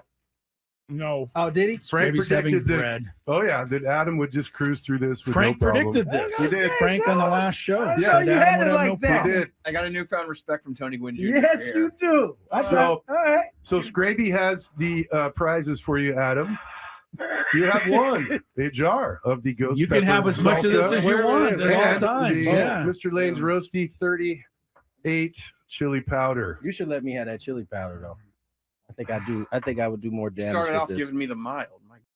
And what is before they try, what is the heat index they're facing? Do we know? Or Well, you could look up the Scoville on a ghost pepper. Yeah. It's one of the world's hottest. There's a couple of hotters. Scoville's the measurement unit. The X pepper and all of that. Thanks for the education, because I did not know it was I've Scoville. allowed milk and bread, but if I was So asked, tell I'd have us said the no. actual rules of this. Like The rule Wanna is see if you can do it, I guess. you guys alternate spoonfuls until one of you can't. One of you can't do it anymore. Yeah. That's not happening. Until you can't do it anymore. Fools. I will take And one. the winner, spoonful of Skraby, this. has a jar of a couple of my jars. I think they products. both are winners if they pass Hold on this. a second. I hate to Winners. say, yeah. Yeah, of course. There will be no back and forth. There will be one spoonful. Now, This is the one that he has right now. The 38? Maybe. Okay. All right. Now, Maybe. this right here, I've been putting on some of my turkey burgers. Good stuff. This is hot. Okay. All right, are we doing All it? right, here we go. All right, let's Adam's do it. ready. This is a There, full away he goes. spoonful God, he of does the- have a full spoonful He for those does. listening. This On is- that. I'm literally sweating watching him That's a do full this right now. spoon? That's a full spoon. For All right. sure. That is a full Down the spoon. hatch we go. All All right. right. And man, he went the whole thing. He did not. My He did turn? not trickle that down the throat. He He just hasn't reached for the milk yet. Skraby's coming over. When does the heat kick in? Oh. I knew it. When does the heat kick in? Great performance. Gwen and Chris are ready to go. And we've had a lot of fun today, and we head into the happy hour. So all of that fun, Skraby, was before the happy hour. Broadcasting live from Peoria, Padres spring training, where today we bring the Bill Howe Studios. We know how. Crisello, Tony Gwynn Jr., thanks to Tony, my goodness, he has a game in an hour. So for him to, be able to hang here and be with us before heading over to the broadcast with Jesse, that's our guy, Scrabe. That's our guy. That is our we guy. got Scrabe alongside here. We're the only two here for the happy hour, but we're going to wait. Some people are waving at that Scraby here. You don't want to be shoot Scraby. Oh, hey, what's up, Jocelyn? People are shooting video. That's our great listener, Jocelyn. Oh, Jocelyn, of Yes. course. Well, okay. Thank you, Jocelyn. Hi, Thank you. everybody. Jocelyn lives out here apparently now. She was here, last weekend? 2 weekends ago? 2 weekends ago. Okay. Very nice. Want to thank Fernando Tatis Jr. We want to thank Nick Paveta. We want to thank David Morgan. They all three came by in a quick succession there. All of us, all of them joining us on the SDC CU fan hotline. Not big bank banking, it's better. And if you missed any of those interviews, the good news for you, they'll be up on the webpage at 973thefansd.com. I'm sure they'll be YouTubed out and they'll be tweeted out and Instagrammed out and all of those other Adam ways. is doing a fantastic Yeah. job back in studio. I am not doing a fantastic job here. Okay. But I'm glad that I have him because Yep. Adam Klug is a MVP award winner today. By the way, NCAA March Madness is, still going, and it is still madness. Earlier today, Duke, honestly, I'm not overstating it, Scrape, they almost lost to Siena. They did. I mean, that was like no possible way that could happen, but Siena led by 13. They led with 6-7 minutes to go by 7. It really looked like Duke was going to lose. Finally, for the Blue Devil faithful, they pulled it out 71-65. Well, here we are now, and Michigan is playing Howard, and they're in the first half, late in the first half, 40-34. Whoa. Michigan's ahead, but only by 6. Oh, don't tell Jake Cronenworth. I know Jake could flip out, but I don't know who's going to win the game. Probably Michigan will win the game, but we saw Wisconsin. They lost to High Point. And just this whole notion that these mid-major schools have no business being out there. Yeah, that's why I get so angry, because we see this in the March Madness every year. So why people continue to put down the likes of Miami, and why, okay, we'll be self-serving for a minute, but why the Aztecs can't get in when you allow 11th place SMU into the tournament. Yeah. These things they have to bother you after a while. They do. And I think that there's always a lot of pressure on that number 1 seed, but I think now more than ever there is, because you will now be the joke of the internet if you lose to a 16th seed. Even when Virginia lost to UMBC, it wasn't as big of a joke as it would be today. Like, they would never stop talking about them losing to a 16 seed. I think there's a little bit of a slow start just because they're tight. There's some pressure, but still, I mean, Duke should not be, No. going to the wire against Siena. And you know what's really annoying is that Wisconsin's already out of my Final Four. If Duke would have lost, I was done. And this is a first day thing all the time for me. Yeah, you said the same thing that Bud Black said when he walked by, which was, why do I waste my time every year doing one of these brackets? He did say this. Because we love the agony. We all do it. We do. And, we all share the same kind of agony. North Carolina, no agony. Tar Heels looking good, 51-34 over VCU. 17-point lead for Carolina in the second half. First half, Texas early over BYU, 30-25. Also first half, Texas A&M early, 21-13 over St. Mary's. But the March Madness has indeed begun, and we've already had some crazy results earlier today. Meanwhile, we're just having a great time here. I've got to share a quick story with all of you and with Skraby here. I haven't heard this yet, I don't think. Fernando came over, and he sat here right across from us no more than 20 minutes ago. Yeah. And how long has he been on the squad?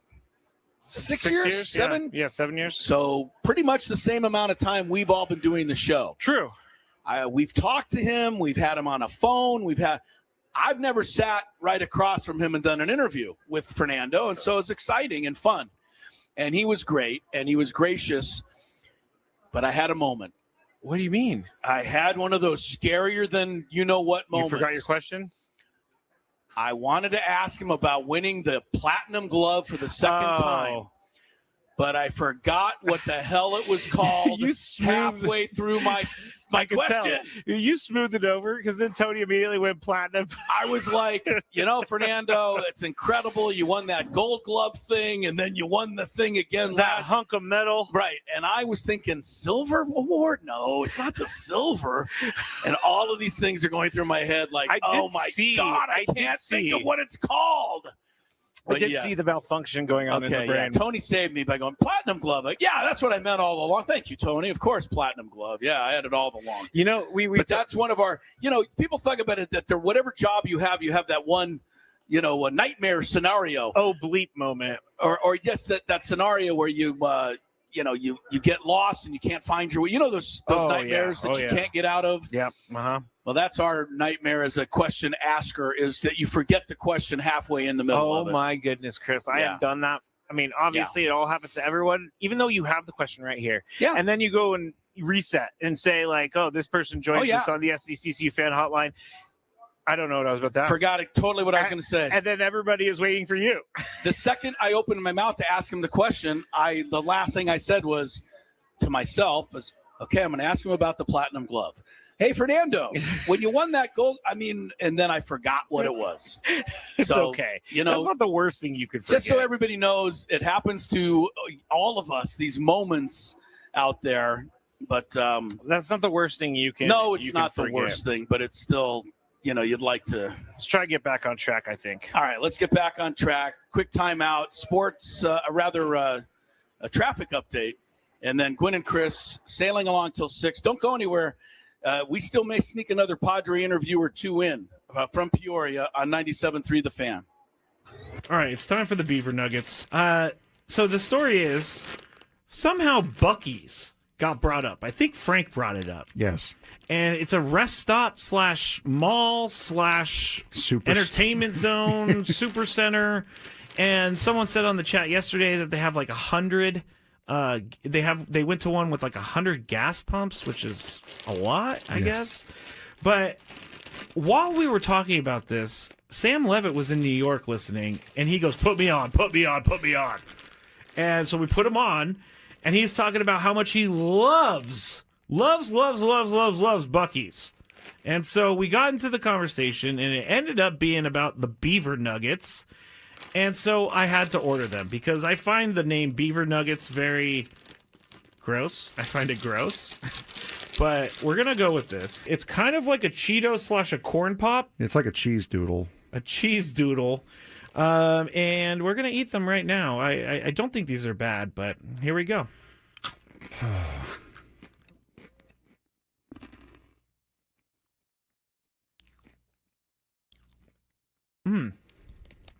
I like it. It tastes like a corn pop, I was just saying it tastes like a waffle, really. It does kind of taste like a waffle. You know what? I'm in. These are good. Yeah, I'm not. You want another one? No, I don't want another one. But yeah, I mean, it tastes like a waffle, like a waffle with syrup on it. It's pretty good. I gotta say. I'm not hating these at all. Actually, they're very good. I like this. The waffle is a perfect explanation. If you've ever had, I'm sorry, I'm talking on the microphone with food in my mouth.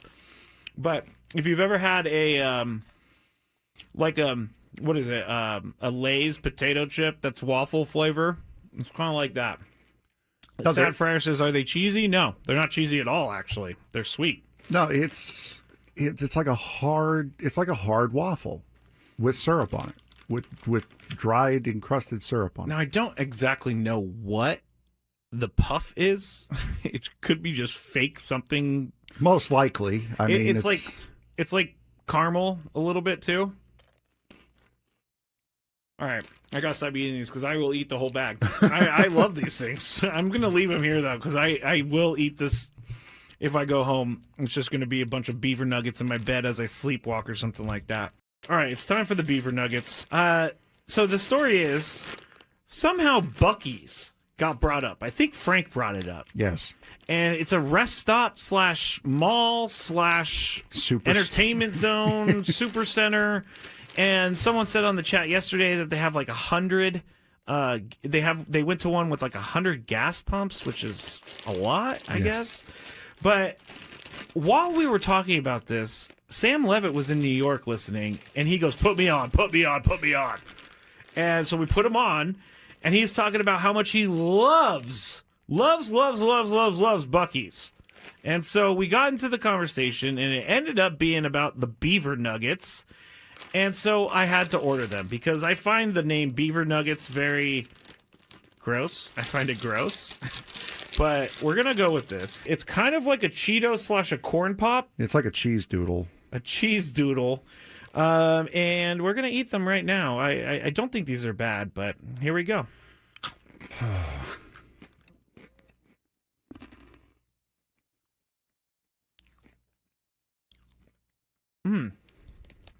I like it. It tastes like a corn pop. I was just saying it tastes like a waffle, really. It does kind of taste like a waffle. You know what? I'm in. These are good. Yeah, I'm not. You want another one? No, I don't want another one. But yeah, I mean, it tastes like a waffle, like a waffle with syrup on it. It's pretty good. I gotta say. I'm not hating these at all. Actually, they're very good. I like this. The waffle is a perfect explanation. If you've ever had, I'm sorry, I'm talking on the microphone with food in my mouth. But if you've ever had a what is it? A Lay's potato chip that's waffle flavor. It's kind of like that. Sad Fryer says, "Are they cheesy?" No, they're not cheesy at all. Actually, they're sweet. No, it's like a hard waffle with syrup on it. With dried encrusted syrup on it. Now I don't exactly know what the puff is. It could be just fake something. Most likely. I mean, it's like caramel a little bit too. All right, I gotta stop eating these because I will eat the whole bag. I love these things. I'm gonna leave them here though because I will eat this if I go home. It's just gonna be a bunch of beaver nuggets in my bed as I sleepwalk or something like that. All right, it's time for the beaver nuggets. So the story is somehow Buc-ee's got brought up. I think Frank brought it up. Yes. And it's a rest stop / mall / entertainment zone, super center. And someone said on the chat yesterday that they have like 100. They went to one with like 100 gas pumps, which is a lot, I guess. But while we were talking about this, Sam Levitt was in New York listening, and he goes, "Put me on, put me on, put me on." And so we put him on, and he's talking about how much he loves Buc-ee's. And so we got into the conversation, and it ended up being about the beaver nuggets. And so I had to order them because I find the name beaver nuggets very gross. I find it gross. but we're going to go with this. It's kind of like a Cheeto / a corn pop. It's like a cheese doodle. A cheese doodle. And we're going to eat them right now. I don't think these are bad, but here we go.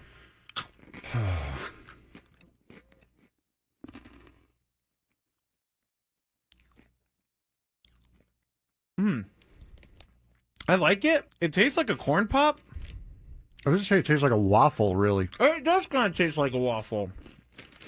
You know what? I'm in. These are good. Yeah, I'm not. You want another one? No, I don't want another one. But yeah, I mean, it tastes like a waffle, like a waffle with syrup on it. It's pretty good. I gotta say, I'm not hating these at all. Actually, they're very good. I like this. Now with Jesse, they got a game tonight against the White Sox. I hope you've been here all day long with us. Skraby's alongside. We're at Padres spring training in Peoria. We had Jake Cronenworth. We had manager Craig Stamman today. We had Fernando. By the way, before you finish your list, David Morgan and Nick Paveta, and we might sneak one more in, but I do know tomorrow AJ Preller is among those scheduled, and then others along the way. Yes. As we'll do a second show from Peoria tomorrow. Yeah. Fernando is now sponsored by Skechers. And I was, Tony and I were talking about this a couple weeks ago when you were flying. And I was like, man, what does a Sketcher look like that Fernando can make look cool? He was wearing his Skechers. Fernando and boy, can did make they them look cool. He can make them look cool. He made I did not take a pic, honestly. I should have. I didn't even think about it. You would have looked so dorky taking a picture of his shoes while he was sitting here. Maybe. I don't know. Thank goodness you didn't take a pic. Well, I think. Oh wait, I do have a small picture of his shoes. I'll send Adam right now. Thank you so much for doing that, Mr. Skraby. You're welcome. Fernando was on. David Morgan, Nick Paveta. We appreciated all of their time and hope you enjoyed our visits with them. All guests joined us on the SDCCU fan hotline. It's not big bank banking. It's better. And look, we got March Madness. We got Padres spring training. I mean, those are the two biggies of the day.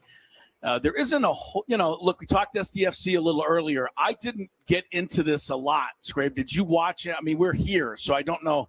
I was driving by. Yeah, I didn't have my usual, cable system access or whatever I watched. You didn't bring that with you? I didn't bring it with me, so I didn't see. But, I mean, 4-0, I will say surprised me. Me too. But I also would say that SDFC, maybe they're just due a bad game. I mean, they haven't, this team hasn't played really a bad match since they became a team. Yeah. Right. This is one of the first times I've ever seen kind of a result like this where just nothing went right. Believe it or not, there are lots of SDFC haters out there because, around the country or whatever. And they're like cheering this. Oh, finally, they're playing like a second year team. Nah. They've already showed to me and to all of us that they are for real. And yes, they can just have a bad game. And I guess 8,700 feet is not easy to play at. I've told you this before. And I would tell this to all of the college basketball teams that think that the Mountain West Conference is a mid-major, not a big deal. Yes, until you go play at Air Force. Yes, until you play at Wyoming, at New Mexico, at altitude, Colorado State.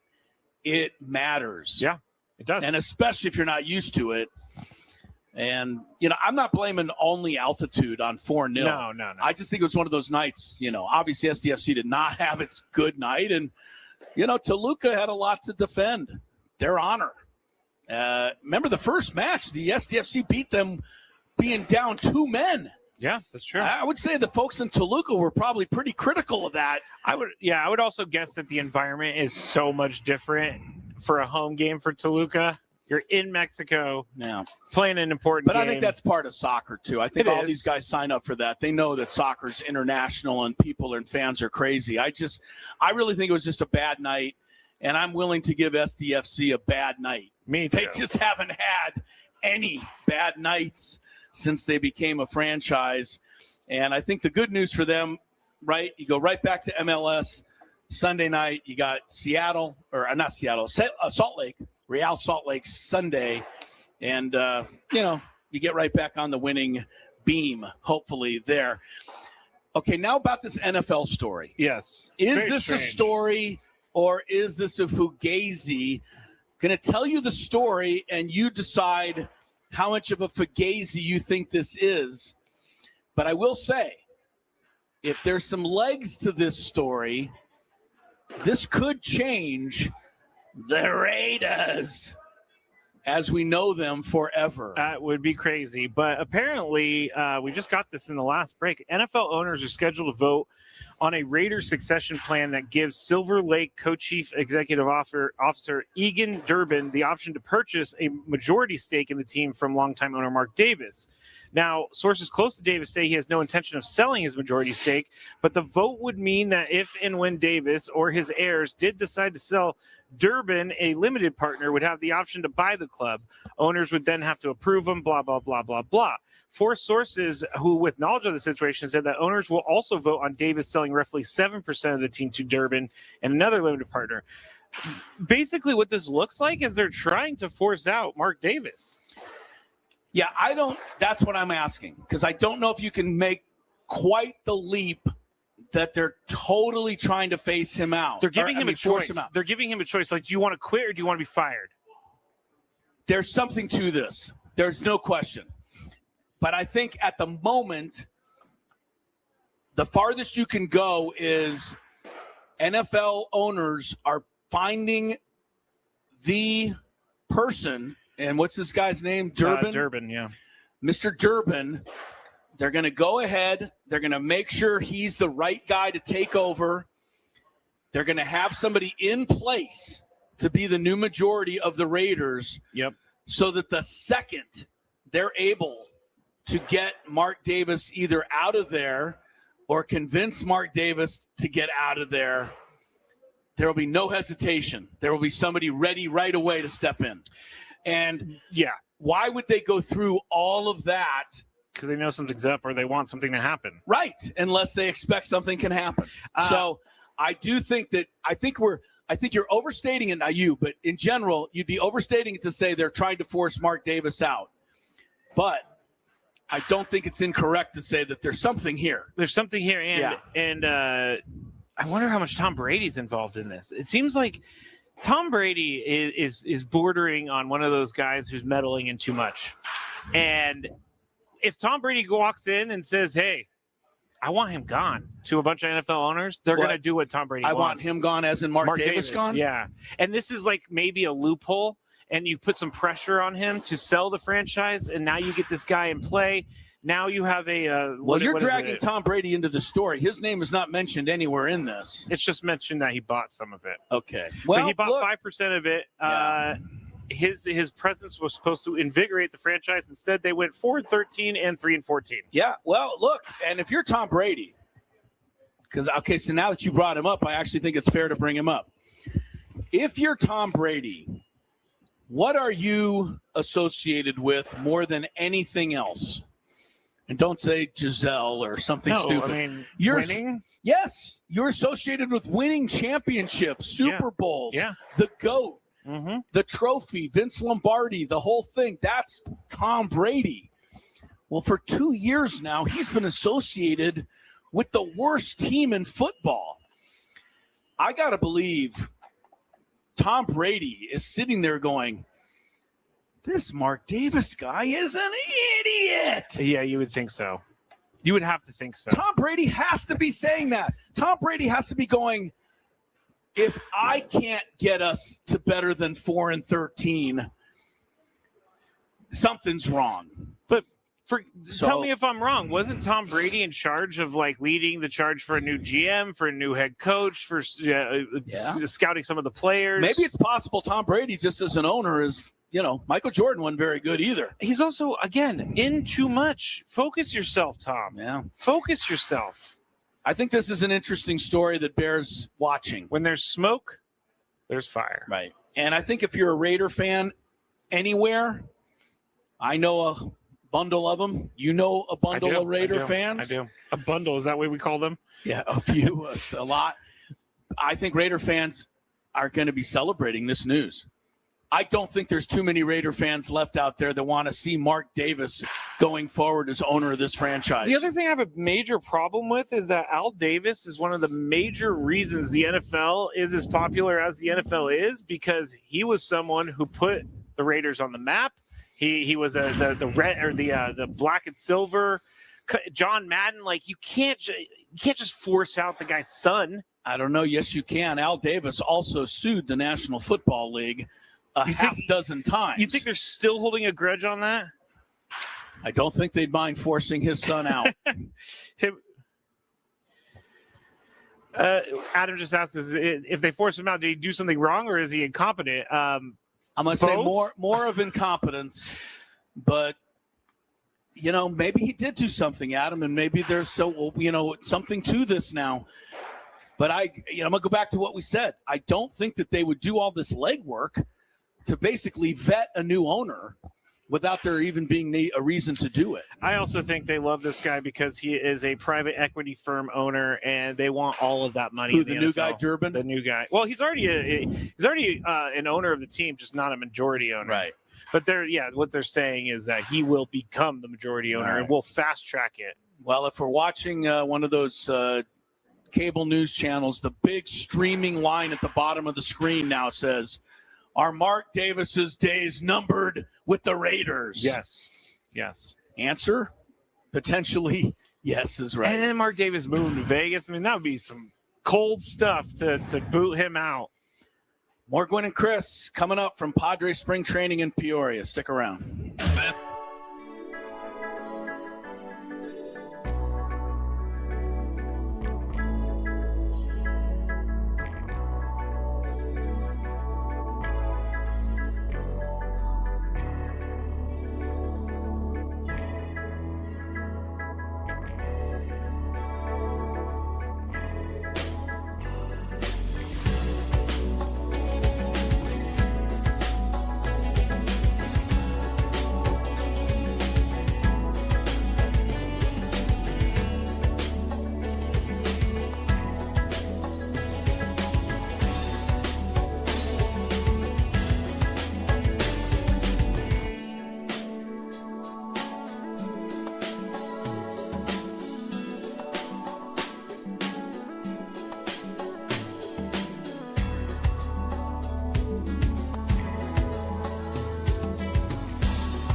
All right, we're winding down day one here at Padres Spring Training. Chris Ello, Matt Skraby, Tony Gwynn Jr., of course. Gwynn and Chris, 97.3 The Fan. And again, if you missed any part of the show today, been pretty good, especially if you're a Padre fan. Manager Craig Stamman was here. We also visited with Jake Cronenworth, David Morgan, Nick Paveta, and Fernando Tatis Jr. as well. Oh, all yeah, the that interviews. guy. Yeah, all the interviews will be up on the webpage at 973thefansd.com. And I think before we say goodbye, Skraby, you and I will do a retrospective on our visits today. All right. Sounds fun. March Madness. Actually, before you go any further, you just talked about everything that's up. It's all up on the website, YouTube. Go to Twitter, 97.3 The Fan SD. You'll be able to see Fernando Tatis Jr.'s interview. Everything is up for consumption for you to go and listen and watch and all that. And definitely watch, because it's nice to see the players. Like, it's just nice to see players as humans, Chris. We always see them as robots. I always think about that one thing that Tony said. Athletes aren't robots. It's not like time to go to sleep, must work out tomorrow. And Fernando comes over here. All I know about Fernando is that he's really good at baseball and he has fun. And then you see him here. It's cool. It's cool. Congratulations today to a guy by the name of Kent Pavelka. Don't know the guy at all. You always do these random... It has to be something with the tournament. It is. And I'm going to tell you why I'm happy for him. Kent Pavelka is the play-by-play broadcaster for Nebraska basketball. Yes. He has done it for 41 years. A long time. Today, he broadcast his first NCAA win. Wow. I mean, as a broadcaster, Chris, you call a game for 40. That's what I mean. Call a team for 41 years. Are you crying after that one? Almost. I think you have to be. You have to be. You've put more into it than any player, any coach, any fan, right? You've been to every game for 41 years and finally got to call a win today. So good for him. You want to hear something really cute right now, Chris? Craig Stamman just walked out, the manager of the Padres, with his kids. And he's trying to explain all the different ice creams to them. They're very little. I don't know how old they are, but they're all having a little ice cream over there before the ball game. Tony told me today, like, when Craig Stamman says he wants to make family a big part of this organization, it's not a joke. Like, they're having an ice cream truck here. They're allowed to bring their family whenever they want, basically. They want family around. And I do think that makes a team and a player a little bit more at ease, because you think, hey, I can have my family around here. I don't have to just come to work and they're not allowed here. But we'll see how it works. But it does seem like it boosts the morale. I don't have a problem with it. I think it's a really good idea. And there's some families, as you said, back here on the patio right now, kind of enjoying this ice cream truck that is pulled up and is delivering food to all the people here. So Nebraska won today. That was the story for Kent Pavelka. He gets to call a win. The other, big stories, though, today, High Point over at Wisconsin. Nick Boyd, the former Aztec, had the final shot for Wisconsin. He drove the lane, and three big guys converged and blocked his shot, and he had nowhere to go. And that was it. But I thought Boyd played a great game. But High Point, man, they were knocking stuff in. You can't believe some of the shooting they had to win that game. And once again, just one more example, Bruce Pearl, of the fact that, some of these mid-major teams can compete with. You're talking about the likes of Wisconsin, man. You and I weren't the only one that thought that they would go places in this tournament. I bought the hype. They almost beat Michigan twice this year. That's how good Wisconsin was. Out. And the other big one was Duke surviving against Siena after trailing almost the entire ball game today. NCAA March Madness continues. There's 8 more games tonight. One of the games tonight, the Billikens taking on Adam Klug's Georgia Bulldogs. Yeah. Adam Klug's team hasn't won a tournament game since when, Adam Klug? That would be 1996. 30 years. I was 11 years old the last time they won a game. 30 years since Adam Klug University has won a college basketball tournament game. I do know that in I'm going to go back even further, Adam Klug. 1983, the famous year that Valvano and NC State took down Houston in the pit in the famous game. They had beaten Georgia in the semifinals that year. The things that you remember are so random. You want to know who the starting forward was? I do, but I don't. You do. Dominique Wilkins. Oh, well, that's easy. That's easy. I asked Adam in the break, like, who's the best basketball player to come out of Georgia? And I immediately said Anthony Edwards. But then I had to be reminded of Dominique Wilkins. Yeah. The human highlight reel. I mean, human highlight reel was pretty good. You can't go wrong with the nickname, the human highlight reel. How about your nickname is the human highlight reel, and you played at the same time Michael Jordan played? They called you the human highlight reel. That's actually interesting. I never thought about That's it. That's how good Dominique Wilkins was. Was there a rivalry between the two? Yes, but not so much because they didn't ever meet really in a playoff series. But when they'd go head to head, eyeballs were on that game for sure. Man. That is kind of that's kind of crazy. Yeah, it's one thing to be a highlight when you're not playing against Michael Jordan, but when you are and they still call you the highlight, that's pretty good. Dominique could do some things out there. Happy Hour is brought to you by GL Pools, the company trusted by thousands of San Diegans to keep their pools sparkling, swim ready, and expertly maintained. Call GL Pools now and say radio for a free month of service. Adam Klug back in studio broadcasting from the Bill House Studios where he knows how, and he's doing a great job. Again, all of our stuff from today is already up on the internet. 97.3 The Fan SD on Twitter. Also YouTube, 97.3 The Fan. All right, one more congratulations to Braden's boys. TCU beat Ohio State today. 66-64. It's always bittersweet for me when TCU... What, you don't want to see Braden happy? Be honest. You don't want to see him happy, do you? Of course. I'm not that. No, I'm not that guy who's like Braden. He doesn't want to see you happy. Braden, he does not want to see you happy. It just is fun when TCU. I don't know why I like to give TCU crap. I just do. Well, TCU will play Duke next, so we'll see where that goes. I think it's because their hand signal is weird. Their little finger, their little salute. horn frog thing. I almost did the wrong salute, but yeah, I know it's like this. I don't know what it is. Something their weird little like horn that. frog thing. Something weird like that. Anyway, all right, so let's go over our 5 interviews today, but first let's check traffic. From the 855 Get Ross Traffic Center. Injured? Demand justice. Demand Jurowitz. 855GetRoss.com. Here's Kelly Danick.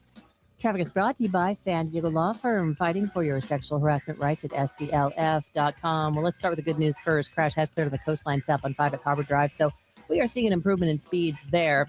However, new crash on southbound 805 before Mira Mesa Boulevard. This one is blocking all but the right lane, so new traffic alert for you there. Also, traveling on southbound 5 before the 52, there is a collision involving several vehicles. They're all over to the right shoulder. Traveling on eastbound 52 right before Mission Gorge, reports of a disabled big rig. It may have lost a tire. It's over to the right shoulder. And a collision on northbound 67 past Bradley. It's over to the right shoulder. Tow truck rolling up to assist with that. Sometimes it's called a joke, a compliment, a hand that stays too long. If it's happening at work, you don't have to face it alone. San Diego Law Firm will help you fight against sexual harassment. Contact them at SDLF.com. That's SDLF.com. I'm Kelly Danick with Gwynn and Chris, San Diego's #1 sports station, 97.3 The Fan. I hear that Clay, our guy Clay on the chat is, he's an Ohio guy, Chris, so he's not feeling too good about Ohio State. Why not? And Braden's team beating his team, so I'm sorry about that, Clay. Hey, Clay, it's not the Ohio State University. Listen to Jalen Rose. It's the Miami of Ohio University. Oh man!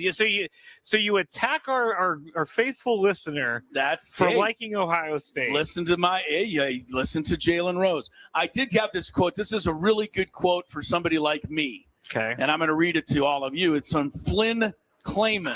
What are his names these days? Flynn Clayman is the head coach of High Point University. He said, High Point and Miami of Ohio are now 2-0 against Quad 1 teams. They wouldn't play any games against us. Miami couldn't get any games. Akron couldn't get any games. North Carolina, Wilmington couldn't get any games. Beaumont, no games. He said, we won 22 of our last 23, and we did not move up one spot in the metrics. That's the plight of a school like High Point, a school like Miami, a school like Siena that can play some basketball, and they proved it. And, there's just so many different ways to say it, and I'm glad that all of those things are being said. Beyond that, not going to change a thing. Next year, all of the big conferences will get all of the bids again. Yeah, it's actually probably going to get more one-sided. Right. Because that's all they want. More and more one-sided. And I do not want to see the 12th place team in the SEC. I don't care about them. And that's what's going to happen. That's what happened this year. They should do something where you can't just deny games because you're afraid of losing. Like that's stupid. Well, I mean, what's the point? They're going to keep doing it. They don't want to come and play these teams. Aztecs learn the same thing. You think they're going to get anybody to come play at Viejas? Nobody wants to play at Viejas. They know this they're going to lose. This is another reason that NCAA is stupid, and I'm finding more and more reasons every single day why keep looking. You'll find more, is stupid. Keep looking. All right, we got 5 minutes to go over 5 interviews that we did today, so I want to get your takeaway. First up, Jake Cronenworth. Your thoughts on visiting today with Jake? My thoughts, each year seems like he figures something else out about himself. And I think that really helps him to play a lot better. But I do think he just understands what he needs to do in the offseason now. When I was hearing him talk about his offseason, he just understands how he needs to do things and how he's going to be able to play 162 games, or at least try to play 162 games.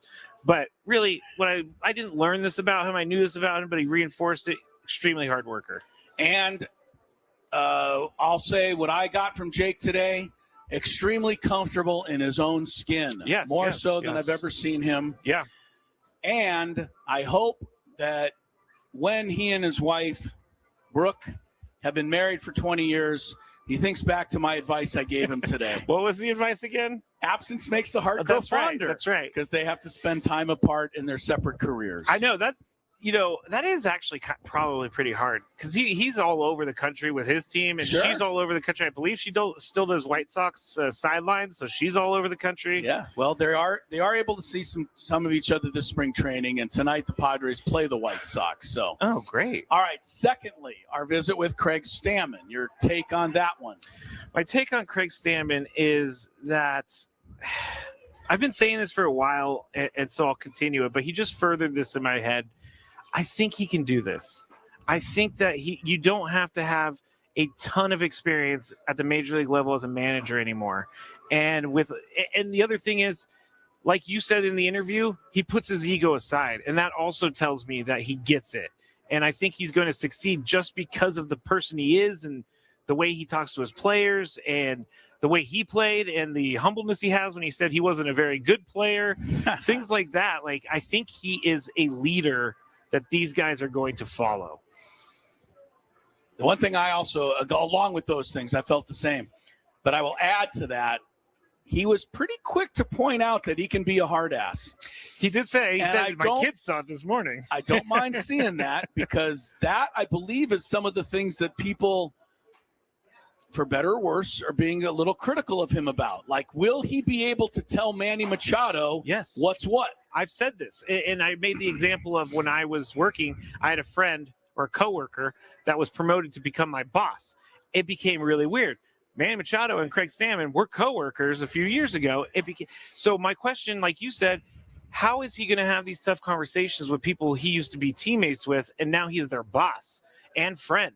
And so is he going to be able to sit down and really have that brutally honest conversation with someone that needs to be had? I think he can, but I think that that's something we'll keep an eye on. All right, third, David Morgan. Your thoughts on David Morgan? How much time do we have? We got to play it. Okay. We got enough time. Give me David Morgan. Your thoughts on David Morgan, who, by the way, I did not tell, but he is a carryover on my fantasy baseball. The lone Padre carryover for me. That's how much I liked this guy last year, and I was really happy good to get to meet him. for a guy who could throw nearly 100 miles an hour, he's very quiet. He's also very little. No, I don't think he's little. Well, He's you know what I definitely built. mean. He's built, but he's not like 6'8". Well, are you going to compare the size of this guy to like when Fernando sat down? Yeah, it's Come on. totally different, obviously. Okay. But yeah, he's also throwing 98, and he was very quiet, but he seems focused. He seems like he found his spot, and sometimes it's just a break for these guys. And he was an undrafted guy. AJ Preller found him, and now he's in the big league level, and he's doing really well.